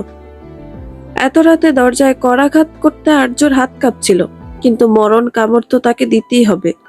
মাহিয়া জেগেই ছিল। দরজা খুলেই সামনে আর্যকে দেখেও রীতিমতো আঁতকে উঠল। আর্য, এ অবস্থায় তুই?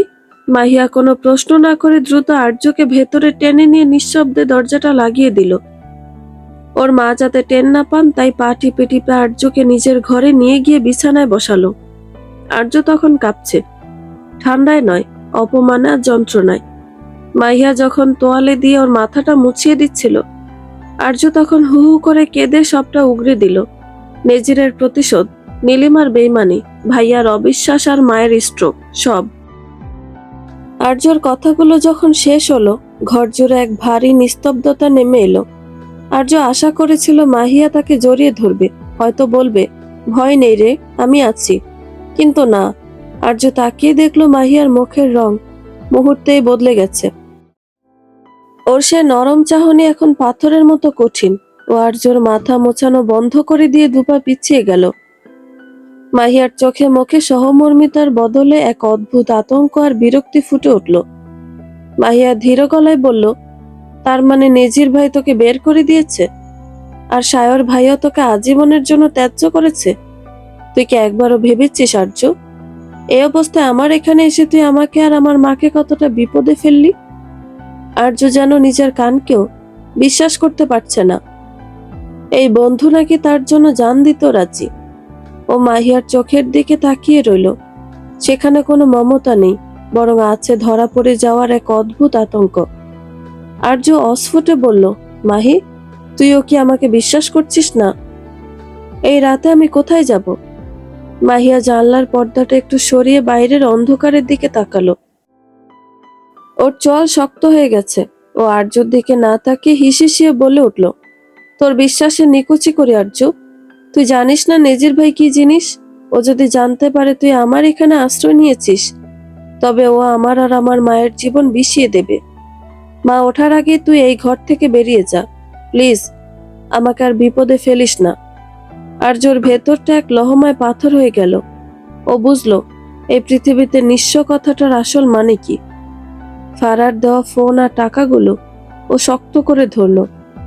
ওর আর কাদার শক্তি নেই। যে মেয়েটা একটু আগে ভাইয়ের কাছে আশ্রয়ের ভিক্ষে চেয়েছিল, সে এখন এক অদ্ভুত গাম্ভীর্য নিয়ে উঠে দাঁড়ালো। আর্য শুধু বলল, মাহি, মানুষের যখন কেউ থাকে না, তখন তার আল্লাহ থাকে। তুই আজ আমায় বের করে দিচ্ছিস, এই দিনটা মনে রাখিস। মাহিয়া কোনো উত্তর দিল না, শুধু দরজার দিকে ইশারা করলো। আর্য আবার সেই বৃষ্টির রাতে পা বাড়ালো। গেট থেকে বেরোনোর সময় ও একবারও পেছনে তাকালো না। ওর পেছনে এখন একটা মৃত বন্ধুত্ব, আর সামনে অনিশ্চিত এক অন্ধকার পৃথিবী। ওর পেটের ভেতর অনাগত সন্তানটা যেন নড়ে উঠল। মনে হলো সেই আর্যকে বলছে, মা চলো, আমাদের কেউ নেই, কিন্তু আমাদের লড়াইটা তো কেবল শুরু। মাহিয়ার ঘর থেকে বিতাড়িত হয়ে আর্য আবার সেই একই রাস্তায় এসে দাঁড়ালো। এখন আর ওর চোখে জল নেই, আছে এক বুক জ্বালা। ইন্ট্রোভার্ট মেয়েটা পরিস্থিতির চাপে পড়ে একাই হেঁটে বাস স্ট্যান্ডে এসে পৌঁছালো। চারদিক নিঝুম, কেবল দু একটা ট্রাকের শব্দ আর বৃষ্টির ঝাপটা। বাস স্ট্যান্ডের শেডের নিচে দাঁড়িয়ে আর্যর হঠাৎ মনে পড়ল আর একজনই আছে তার চেনা, নাম তটিনী আওসর, বাড়ি টাঙ্গাইল আকুর ঠাকুরে। মেয়েটা তার অনলাইন ফ্রেন্ড। আজ আর আসরের মেয়ে বাবা চায়নার সফল ব্যবসায়ী, মাঝে মাঝে বাংলাদেশে আসে। তটিনী বলেছিল কোনো সমস্যা হলে যেন সে তাকে স্মরণ করে। আর্য কাঁপা কাঁপা হাতে ফারার দেওয়া ফোনটা বের করলো তটিনীকে কল করার জন্য, কিন্তু স্ক্রিনে তাকিয়ে ওর বুকটা ধক করে উঠল। ব্যালেন্স নেই। সে কখনো ফোনে টাকা রিচার্জ করত? দরকারই পড়েনি। আরে মাঝরাতে রিচার্জ করার মতো কোনো দোকানও খোলা নেই। আর্য বুঝলো ভাগ্য তাকে শেষবারের মতো একা লড়াই করতে বলছে। একটা টাঙ্গাইলগামী বাস দেখে ও আর দেরি করলো না। ফারার দেওয়া 10,000 টাকার খামটা শক্ত করে ধরে বাসে উঠে পড়ল। বাসের জানালার পাশে বসে আর্য বাইরের অন্ধকারের দিকে তাকিয়ে রইল। শিশির ফোঁটাগুলো জানালার কাছ বেয়ে গড়িয়ে পড়ছে, ঠিক যেমনটা আর্যর জীবন থেকে সুখগুলো গড়িয়ে পড়েছে। বাসের ভেতর গুমোট গন্ধ, অপরিচিত সব মানুষের ভিড়, সবই আর্যর জন্য অসহ্য। কিন্তু পেটের ভেতর থাকা ওই ছোট প্রাণটার জন্য তাকে আজ সব সহ্য করতে হবে। বাসটা ঢাকা শহর ছেড়ে হাইওয়েতে নামতেই আর্যর চোখ ঝাপসা হয়ে এলো। পেছনে ফেলে আসা ওই বাড়ি, স্ট্রোক করা মা আর বিশ্বাসঘাতক নিজের, সবই এখন তার কাছে এক দুঃস্বপ্ন। জানে না তটিনীর বাড়িটা ঠিক কোথায়, কিন্তু তটিনী একবার তাকে গুগল ম্যাপে দেখিয়েছিল। আর্য পেটের ওপর হাত রেখে অস্ফুটে বলল, ভয় পাস না বাবা, আমি আছি তো। বাসে একটা সুর বাজছে মৃদু আওয়াজে, মিথুয়া পাথারে নেমেছি বন্ধুরে, ধরো বন্ধু আমার কেউ নাই। ভোর নাগাদ আর্য তার গন্তব্যস্থলে পৌঁছালো। গুগল ম্যাপের নীল বিন্দুটা অনুসরণ করে বিধ্বস্ত শরীরে আর্য যখন তটিনী সে বিশাল গেটের সামনে এসে দাঁড়ালো, ওর চোখে তখন শেষ আশার আলো। বেশ কিছুক্ষণ খুঁজে পেল সে বাড়িটা, কিন্তু দারোয়ানের একটা কথায় সে আলোটাকে নিভিয়ে শ্মশান বানিয়ে দিল। আওসর সাহেব তো পরিবার নিয়ে ঘন্টা 3 আগে এয়ারপোর্টের দিকে রওনা দিয়েছেন। ওনারা চায়নায় চলে যাচ্ছেন। আর্যর মনে হলো পায়ের তলা থেকে মাটিটা সরে যাচ্ছে। আকাশ পাতাল এক করে সে আজ এখানে এসেছে, কিন্তু ভাগ্য তার সাথে এমন জঘন্য তামাশা করবে সেটা সে ভাবেনি। শরীর আর চলছে না, পেটের ভেতরটা ব্যথায় মুচড়ে উঠছে। ফারার দেওয়া টাকার ফোনটা এখন কেবল কিছু অর্থহীন বস্তু ছাড়া আর কিছুই নয়। আর্য টলতে টলতে গেট থেকে দূরে সরে এলো। ওর চোখের জল শুকিয়ে এখন দৃষ্টি স্থির হয়ে গেছে। বিধ্বস্ত পায়ে হাঁটতে হাঁটতে সে টাঙ্গাইলের স্টেডিয়াম ব্রিজের উপরে সে দাঁড়ালো। নিচে অন্ধকার জলরাশি বিদ্রুপের হাসি হাসছে। জলরাশির কলকল আওয়াজে আর্য যেন এক অন্য জগতের ডাক শুনতে পাচ্ছে। সে ব্রিজের রেলিংটা শক্ত করে ধরল। নিচে তাকিয়ে দেখলো গহীন অন্ধকার। ওর মনে হলো এই পৃথিবীতে ওর মতো অনাথ আর কলঙ্কিতার জন্য কোনো জায়গা নেই। মা নিথর হয়ে পড়ে আছেন। ভাই তাকে ঘৃণা করে বের করে দিয়েছে। প্রাণের বান্ধবী বেইমানি করেছে, আর শেষ আশ্রয় তটিনীও আজ ধরাছোঁয়ার বাইরে। আর্য পেটের উপর হাত রাখলো, অস্ফুটে বলল, ক্ষমা করে দিস বাবা, তোকে একটা সুন্দর পৃথিবী দিতে চেয়েছিলাম, কিন্তু তোর মা আজ হেরে গেছে। এই নিষ্ঠুর সমাজ তোকে জারজ বলে ছিঁড়ে খাবে। তার চেয়ে চল আমরা দুজন শান্তিতে ঘুমিয়ে যাই। আর্য রেলিং এর ওপর পা রাখলো। সে চোখ বুঝলো। মেজিরের সেই পৈশাচিক হাসি আর শায়রের ঘৃণা ভরা কণ্ঠস্বর শেষবারের মতো ওর কানে প্রতিধ্বনিত হলো যখন আর্য নিজেকে অন্ধকারের দিকে ছেড়ে দিতে যাবে। দিল, কি হলো তোর সে অন্ধ ভালোবাসার? কি হলো তোর সেই সব গর্বের সহিত বলা কথাগুলোর? কোথায় আজ তোর অগাধ বিশ্বাস দিল? তটিনী আর্যর মাথায় হাত দিয়ে জিজ্ঞেস করলো কথাগুলো। তারা এই মুহূর্তে টাঙ্গাইল এসপি পার্কে বসে আছে। আর্য যখন আত্মহত্যা নামক মহাপাপে নিজেকে ঠেলে দিতে যাচ্ছিল, তখনই পিছন থেকে একটা হাত তাকে হ্যাঁচকা টানে নিচে নামায়। আর্য যখন চোখ মেলে তাকায়, নিজের সম্মুখে একটা মেয়েলি অবয়ব আবিষ্কার করে। মেয়েটি আর কেউ নয়, তার অনলাইন ফ্রেন্ড তটিনী আসর। মেয়েটিকে সে কখনো সামনে দেখেনি, আজ প্রথম দেখছে। তবু চিনতে কষ্ট হয়নি তার খুব একটা। দিল, তুই এখানে টাঙ্গাইলে কি করছিস? ঢাকা থেকে কার সঙ্গে এসেছিস এখানে? তো তোর এই অবস্থা কেন? আর্য তটিনীর বুকে আশ্রয় পড়ে কেঁদে উঠে হু হু করে। কুয়াশার ঘন চাদর ভেদ করে তটিনীর গাড়িটা স্টেডিয়াম রোডের ওপর দিয়ে ধীর গতিতে এগোচ্ছিল। বাবার অত্যন্ত গুরুত্বপূর্ণ মিটিং এর ফাইলটা বাসায় ফেলে আসায় তাকে এই সাত সকালে আবার ফিরতে হয়েছে। আজ তার বাবারও 4 ঘন্টার মাঝে মিটিং আছে, তাই তটিনী বাবাকে আগে চলে যেতে বলে নিজে আবার ফিরে আসে। পুরো শহর তখনও ঘুমের ঘোরে আচ্ছন্ন, চারপাশ নিস্তব্ধ। কুয়াশার কারণে সামনের রাস্তাটা ঠিকঠাক দেখাও যাচ্ছে না। হঠাৎ ব্রিজের মাঝ বরাবর গাড়ি পৌঁছাতেই তটিনীর চোখ আটকে যায় রেলিং এর দিকে। অস্পষ্ট অবয়ব, কিন্তু একটু কাছে যেতেই তটিনীর বুকের ভেতরটা ধক করে উঠল। লাল বেনারসি পরা এক নারী মূর্তি রেলিং এর উপর দাঁড়িয়ে আছে। দৃশ্যটা অবলোকন হতেই তার মনে একটা প্রশ্ন আসে প্রথমে, বিয়ের সাজে কেউ এই নির্জন ভোরে এখানে কেন? তটিনী সাধারণ অবস্থায় অন্যদের ঝামেলায় জড়াতে যায় না। কে মরলো কে বাঁচলো তাতে তার কোনো যায় আসেও না। কিন্তু এই মেয়ে অবয়বের দিকে তাকিয়েও দৃষ্টি থমকে যায়। কেন জানি মনে হলো এই মানুষটাকেও খুব চেনে। কুয়াশা কাটিয়ে আরো কয়েক পা এগুতেই তটিনী চিৎকার করে উঠল, দিল, তুই এখানে? তটিনী আর এক মুহূর্ত দেরি না করে গাড়ি থেকে ছুটে গিয়ে আর্যর হাত ধরে হ্যাসকা টানে নিচে নামিয়ে আনে। আর্য, তটিনী ওকে প্রায় ঝাপটে ধরে নিজের গাড়ির দিকে নিয়ে এলো। আর্য ঠান্ডা হয়ে যাওয়া শরীরটা গাড়ির পেছনের সিটে বসে হিটারটা বাড়িয়ে দেয় সে। তটিনীর মাথায় তখন হাজারটা প্রশ্ন ঘুরছে। ঢাকা থেকে আর্য এখানে কিভাবে এলো? আর এই বিয়ের সাজই বা কেন? কিন্তু আর্যর বিধ্বস্ত অবস্থা দেখে তটিনী বুঝলো এখন প্রশ্ন করার সময় নয়, আগে ওকে নিরাপদ জায়গায় নিতে হবে। তটিনী স্টিয়ারিং ঘোরালো। বাবার ফাইল আর মিটিং এর কথা যেন এক নিমিষে মাথা থেকে উধাও হয়ে যায়। তটিনী স্তব্ধ হয়ে স্টিয়ারিং ধরেছিল, ওর নজর সামনের কুয়াশাচ্ছন্ন রাস্তায়। সে আর্যকে একটা প্রশ্নও করেনি, কিন্তু আর্যর ভেতরে জমানো লাভা যেন আগ্নেয়গিরির মতো ফেটে বের হতে চাইছিল। আর্য খুব নিচু ভাঙা গলায় এক নাগারে সব বলে গেল। নিজের সে পৈশাচিক প্রতিশোধ, নিজের পরিবারের ঘৃণা, আর সবশেষে তার কলিজার বন্ধু মাহিয়ার সেই কুকুরের মতো তাড়িয়ে দেওয়া, কিছুই বাদ রাখলো না সে। বলা শেষ করে আর্য গুটি সুটি মেরে জানালার পাশে বসে রইল। ও মনে মনে ধরে নিয়েছে এবার তটিনী গাড়ি থামাবে, তারপর মাহিয়ার মতো দরজা খুলে বলবে, নেমে যা আর্য, তোর মতো ঝামেলা আমি রাখতে পারবো না। তটিনী দীর্ঘক্ষণ কোনো কথা বলল না। ওর নীরবতা আর্যকে তিলে তিলে মারছে। আর্য চোখ বুজে নিচের গালটা শক্ত করে নিল। হয়তো এখনই তটিনীর চর বা ধিক্কার আছড়ে পড়বে ওর উপর। হঠাৎ তটিনী গাড়িটা রাস্তার একপাশে ব্রেক কষলো। সে আর্যর দিকে মুখ ফেরালো। নাম?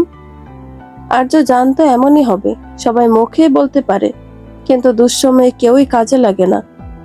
আর্য নিশ্চুপ হয়ে গাড়ি থেকে নেমে পা বাড়ালো অজানায়। ঠিক তখনই পিছন থেকে টান পড়ে।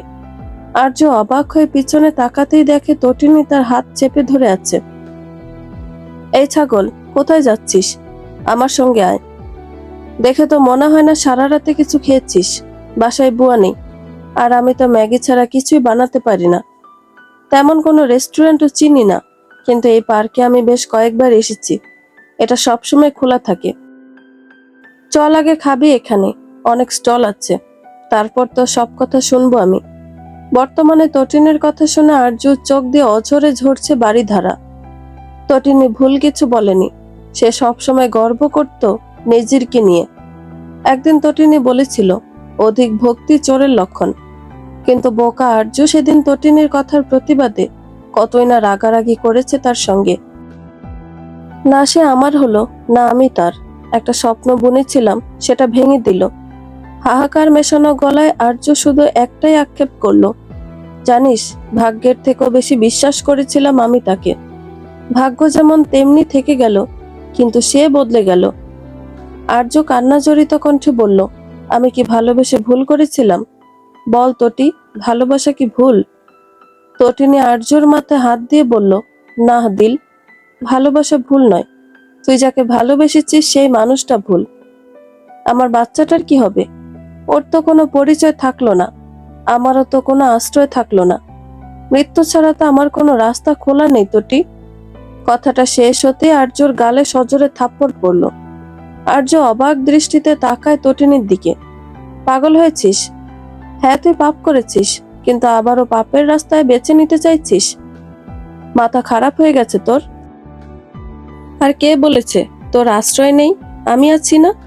আমি তোর বন্ধু। সেই বন্ধুত্বেরই মানে কি? যা বিপদে বন্ধুকে সাহায্য না করতে পারে, বুঝতে না পারে, সঙ্গ দিতে না পারে। আর্য অবাক হয়ে চাইল মেয়েটার মুখপানে। যেখানে পরিবার পরিজনই তার সাথ দেয়নি, সেখানে তো এই মেয়ে তাকে চেনেও না। এক অচেনা মেয়ের জন্য এত মায়া কেন? তাহলে কি এটাই বন্ধুত্ব? তো তোর ফ্লাইট? ওসব তোর ভাবা লাগবে না। বাবাকে বলে আমি সব ম্যানেজ করে নিব। আপাতত তুই আমার সাথে বাসায় চল। টাঙ্গাইলের নিরিবিলি এলাকায় তটিনীদের আলিশান বাংলো আউসর ভিলা, বিশাল বাগান, কারুকাজ করা গেট আর আধুনিক স্থাপত্যের এই বাড়িটা তটিনীর বাবা রুচির পরিচয় দিচ্ছে। তটিনী আর্যকে আগলে ধরে ভেতরে নিয়ে এলো।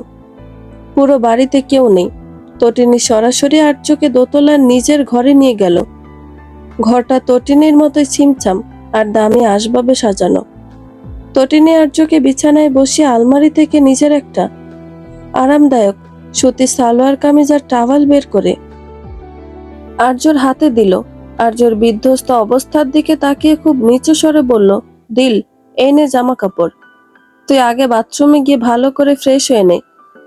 এই বেনারসি আর গয়নাগুলো শরীর থেকে নামালে দেখবি অর্ধেক ক্লান্তি এমনিতেই কমে গেছে। তোর জন্য আমি খাবার দাবার রেডি করার কথা বলছি, তুই একদম চিন্তা করিস না। এখন তুই আমার দায়িত্বে।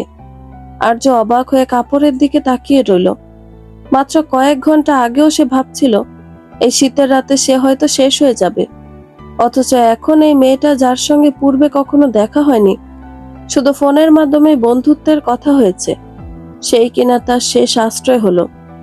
আর্য বাথরুমে যাওয়ার আগে তটিনীর দিকে তাকিয়ে অস্ফুটে শুধু বলল, তটি, ধন্যবাদ তোকে, আমি এই ঋণ কখনো ভুলবো না। তটিনী আর্যর কাঁধে হাত রেখে একটু চেপে ধরল। আগে একটু ফ্রেশ হয়ে আয়। তোর নিজের আর তোর শরীরের ভেতর বড় হতে থাকা জানটার যত্ন নেওয়া এখন সবচাইতে বড় কাজ। যা, দেরি করিস না।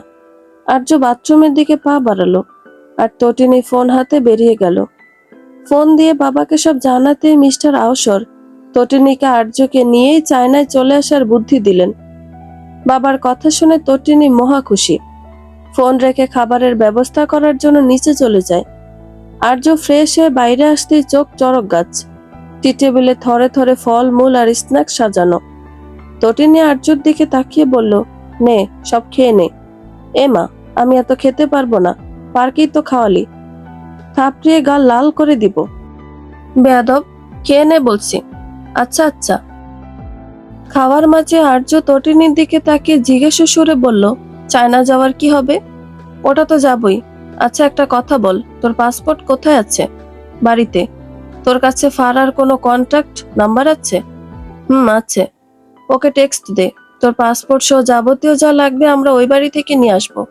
তুইও যাবি আমার সঙ্গে চায়না। খাবার শেষ হতে তটিনী আর্যর মাথায় হাত দিয়ে বলল, একটু ঘুমা, ভালো লাগবে। আর্য কিছু বলল না, চুপচাপ শুয়ে পড়ল। সত্যি তার ঘুমের অনেক প্রয়োজন।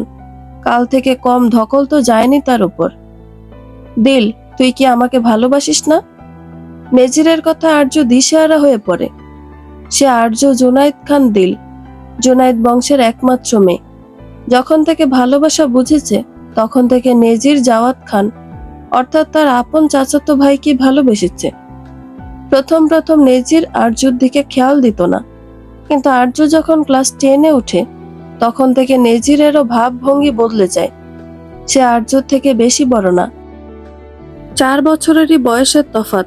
আর্যকে নিয়ে নেজির প্রচুর পজিটিভ হয়ে যায় হঠাৎ করে। ভালোবাসার মানুষের কেয়ার পেয়ে আর্যর সাহস আরো দ্বিগুণ হয়ে যায়। তাই একদিন সাহস করে আর্য নেজিরকে প্রপোজ করে ফেলে। সে ভেবেছিল প্রত্যুত্তরে হয়তো থাপ্পড় পড়বে কষে আর্যর গালে একটা, কিন্তু না, কিছুই হলো না তেমন। আর্যকে অবাক করে নেজির তাকে নিজ আলিঙ্গনে আবদ্ধ করে নেয়। তখন থেকে শুরু হয় তাদের প্রণয়ের গল্প। আর্যকে প্রতিদিন কিছু না কিছু করে নেজির স্পেশাল করাতো। এভাবেই কেটে যায় 3 বছর।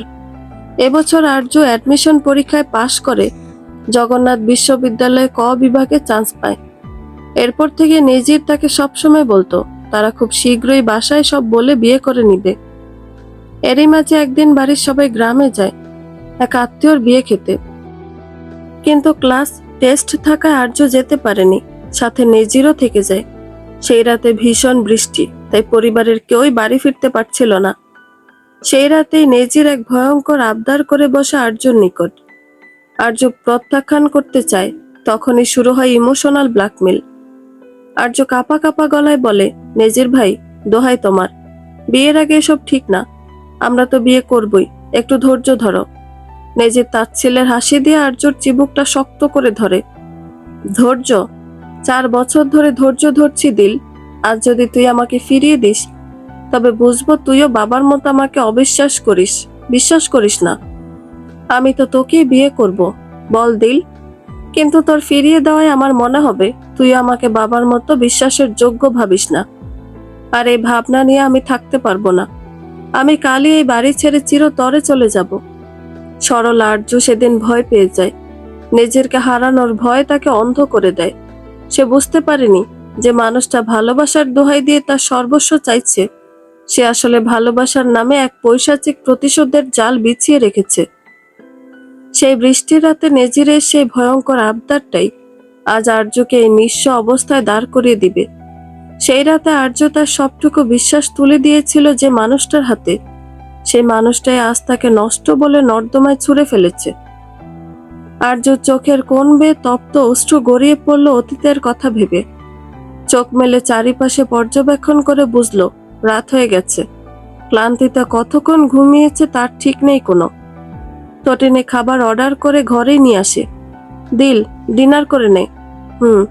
দুজনেই খেয়ে নেয় চুপচাপ। আর্য মেয়েটাকে যত দেখছে তত অবাক হচ্ছে। সে সত্যি এমন বন্ধু পেয়ে ভাগ্যবান। এই তটিনী সত্যি আছে। হ্যাঁ, আর্যর মতো ইনসিডেন্ট নয়, কিন্তু এমন একজন অনলাইন ফ্রেন্ড, এবং এই তটিনের বর্ণনা বাস্তবতা থেকে দিচ্ছি আমি। না হলে আজকাল বন্ধুত্ব নিয়ে এত কে ভাবে। খাওয়া শেষে তটিনী জিজ্ঞেস করলো, বলেছিস তোর ওই কাজিনকে? না, বলছি দাঁড়া, বলে আর্য ফোনটা হাতে নিয়ে দেখলো ফারাই তাকে অনেকগুলো মেসেজ দিয়ে রেখেছে। ফারার সঙ্গে বেশ কিছুক্ষণ কথোপকথনের পর আর্য ফোনটা রেখে তটিনীর দিকে তাকিয়ে বলল, আমি একটু ছাদে যেতে চাই, খোলা আকাশের নিচে কিছুক্ষণ একা থাকতে চাই। তটিনী বাধা দিল না ওকে। আর্য ত্রস্ত পায়ে হেঁটে গেল। সিঁড়ি ভেঙে ছাদে উঠে রেলিং এর কিনারায় দাঁড়িয়ে দেখল আজ আকাশে পূর্ণ চাঁদ উঠেছে। আগে যখনই চাঁদ পূর্ণরূপে উদয়মান হতো, তখনই সবার চোখ ফাঁকি দিয়ে আর্য ছাদে যেত নেজিরের সঙ্গে। দুজন হাতে হাত রেখে চাঁদের দিকে তাকিয়ে কত শত কল্পনার জগৎ বুনেছে। কিন্তু আজ সে সব কিছুই মিথ্যে। আর্য ধরা গলায় বলল, ওহে প্রেমিক পুরুষ, তুমি নিখুঁত খুনি। এমন ভাবে ভাঙলা আমাকে যার শব্দ কেউ শুনল না, এমন ভাবে মারলা আমাকে যা কেউ দেখলো না। বারংবার তার কানে নেজিরের তার চরিত্র নিয়ে বলা সে তীক্ষ্ণ কথাগুলো বাজছিল। আর্য আসমানের দিকে তাকে অশ্রু বিসর্জন দিয়ে বিড়বিড় করলো, আমি না হয় ছিলাম সীমাহীন, তাই বলে তুমি অপবাদ দিলে চরিত্রহীন? নেজির ভাই, ওই নিষ্পাপ চেহারা দেখে যে আমার কখনো লাগেনি তোমার ভালোবাসা মিথ্যা অভিনয় ছিল। প্রেম যদি সাজসজ্জা দেখে বোঝা যেত, তাহলে ইবলিশকে সব থেকে বড় প্রেমই বলা হতো। আর্য ফিরে তাকিয়ে দেখলো তটিনী দাঁড়িয়ে আছে।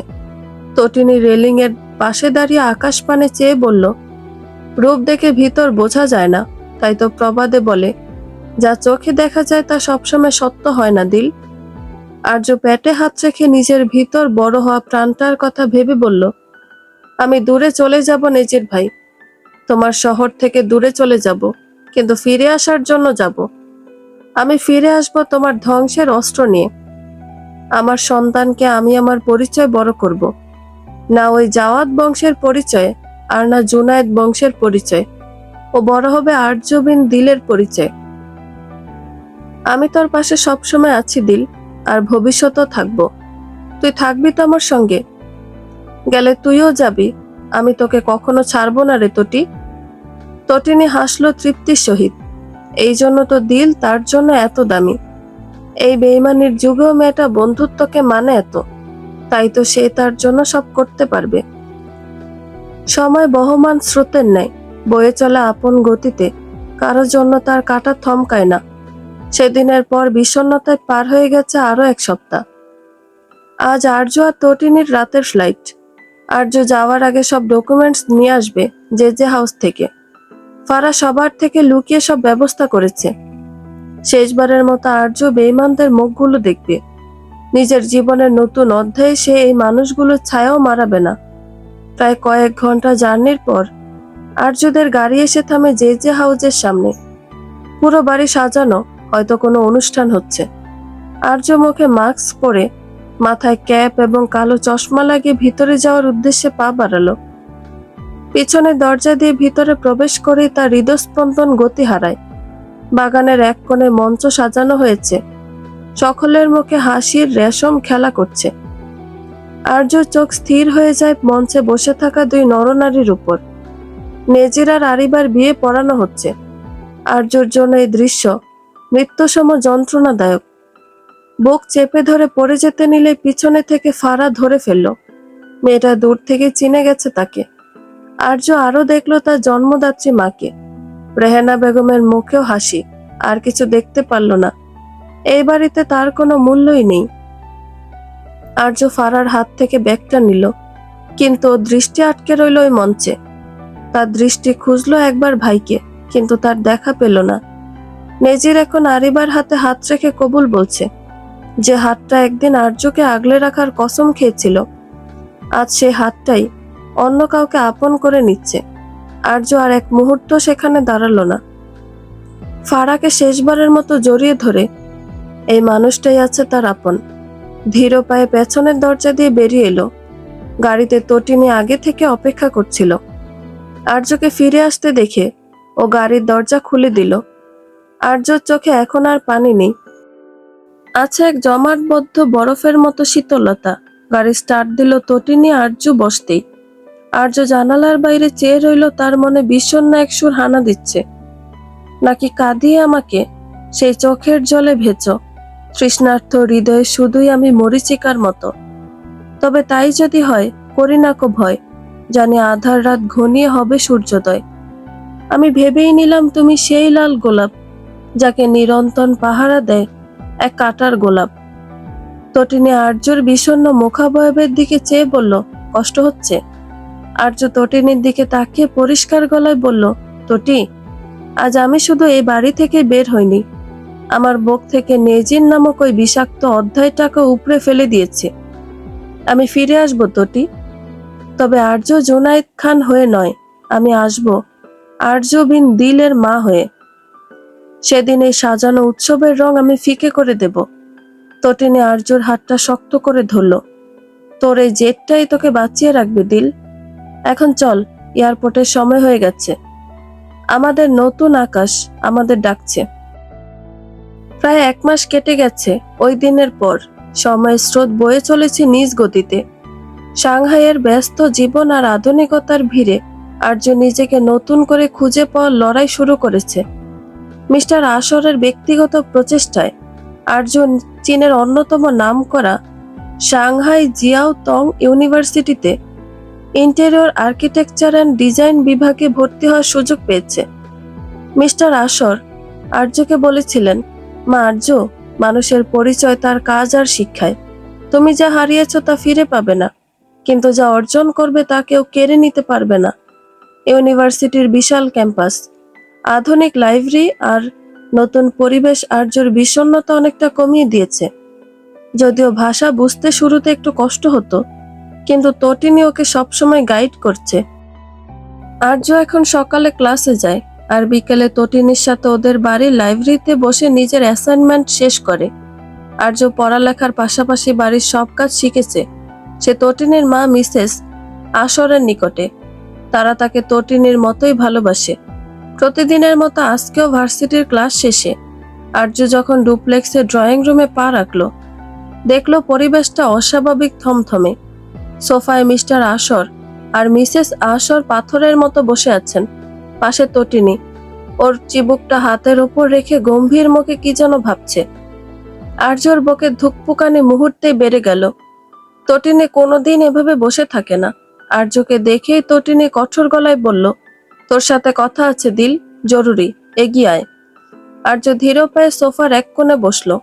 ওর মাথায় তখন হাজারটা দুশ্চিন্তা। তবে কি ওর এখানে থাকাটা ওনাদের জন্য বোঝা হয়ে দাঁড়াচ্ছে? তটিনীও কি শেষ পর্যন্ত হাল ছেড়ে দিল? আর্য যখন চরম আতঙ্কে তটিনীর দিকে তাকালো, তটিনী শটান ওর চোখের দিকে তাকিয়ে প্রশ্ন করলো, এভাবে আর কতদিন দিল? আর্যর গলা শুকিয়ে এলো। অস্ফুটে বলল, তটি, আমি কি কোনো ভুল করেছি? তোদের যদি কোনো অসুবিধা হয় আমি অন্য কোথাও পার্ট টাইম। আর্যকে কথা শেষ করতে না দিয়ে তটিনী ধমক দিয়ে উঠল, থাম একদম। তুই কি ভেবেছিস আমি তোকে বের করে দেওয়ার জন্য ডাকছি? পাগল হয়েছিস? আমি বলছি, এভাবে অন্যের ওপর ভরসা করে আর কতদিন? এবার নিজের সাম্রাজ্য গড়ার সময় এসেছে। মিস্টার আসর মুস্কি হেসে আর্যর দিকে এক সেট পেপার এগিয়ে দিলেন। তটিনী আবার বলতে শুরু করলো, আমি চাই তুই এখন থেকে বিজনেস শুরু কর, এনিমে মেকিং কোম্পানি। তোর স্কেচ আর স্টোরি টেলিং সেন্স অসাধারণ। বাবা তোকে ইনভেস্ট করবেন। তুই হবি এই কোম্পানির ফাউন্ডার। আর্য বিন দিল আর কারো দয়ায় নয়, নিজের পরিচয় বাঁচবে। আর্য অবিশ্বাস্য চোখে মিস্টার আসরের দিকে তাকালো। তিনি মাথা নেড়ে সমর্থন জানালেন। মিসেস আসর আর্যর হাতটা ধরে বললেন, মা আর্য, মেয়েরা যখন মা হয় তখন তারা আরো শক্তিশালী হয়। আমরা চাই তোর সন্তান যেন একজন সাকসেসফুল বিজনেস উইমেনের সন্তান হিসেবে পরিচয় পায়। আর্যর চোখ দিয়ে অঝরে পানি পড়তে লাগলো। এটা দুঃখের নয়, এটা ঘুরে দাঁড়ানোর আনন্দের পানি। কিন্তু আর্য দ্বিধায় পড়ে গেল, এত টাকা সে কিভাবে নিবে? আর্যর দ্বিধা বুঝে তটিনী আর্যর হাতটা নিজের হাতের মুঠোয় নিয়ে একটু চাপ দিল। ওর গলায় এখন আর সে কঠোরতা নেই, বরং আছে এক গভীর মমতা। তটিনী শান্ত স্বরে বলল, দিল, আমি জানি তুই খুব জেদি। আমার দেওয়া দয়া বা সাহায্য তুই কোনোদিন বুক পেতে নিবি না।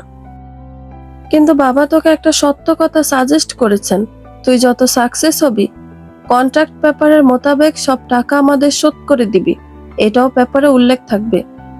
বন্ধুরা, গল্পটি ভালো লেগে থাকলে একটা লাইক করে দিবেন এবং গল্প সম্পর্কে কোনো মতামত জানানোর থাকলে কমেন্ট করতে পারেন। গল্পের বাকি অংশ শোনার জন্য চ্যানেলটি সাবস্ক্রাইব করে পাশেই থাকবেন। ধন্যবাদ সবাইকে, ভালো থাকবেন।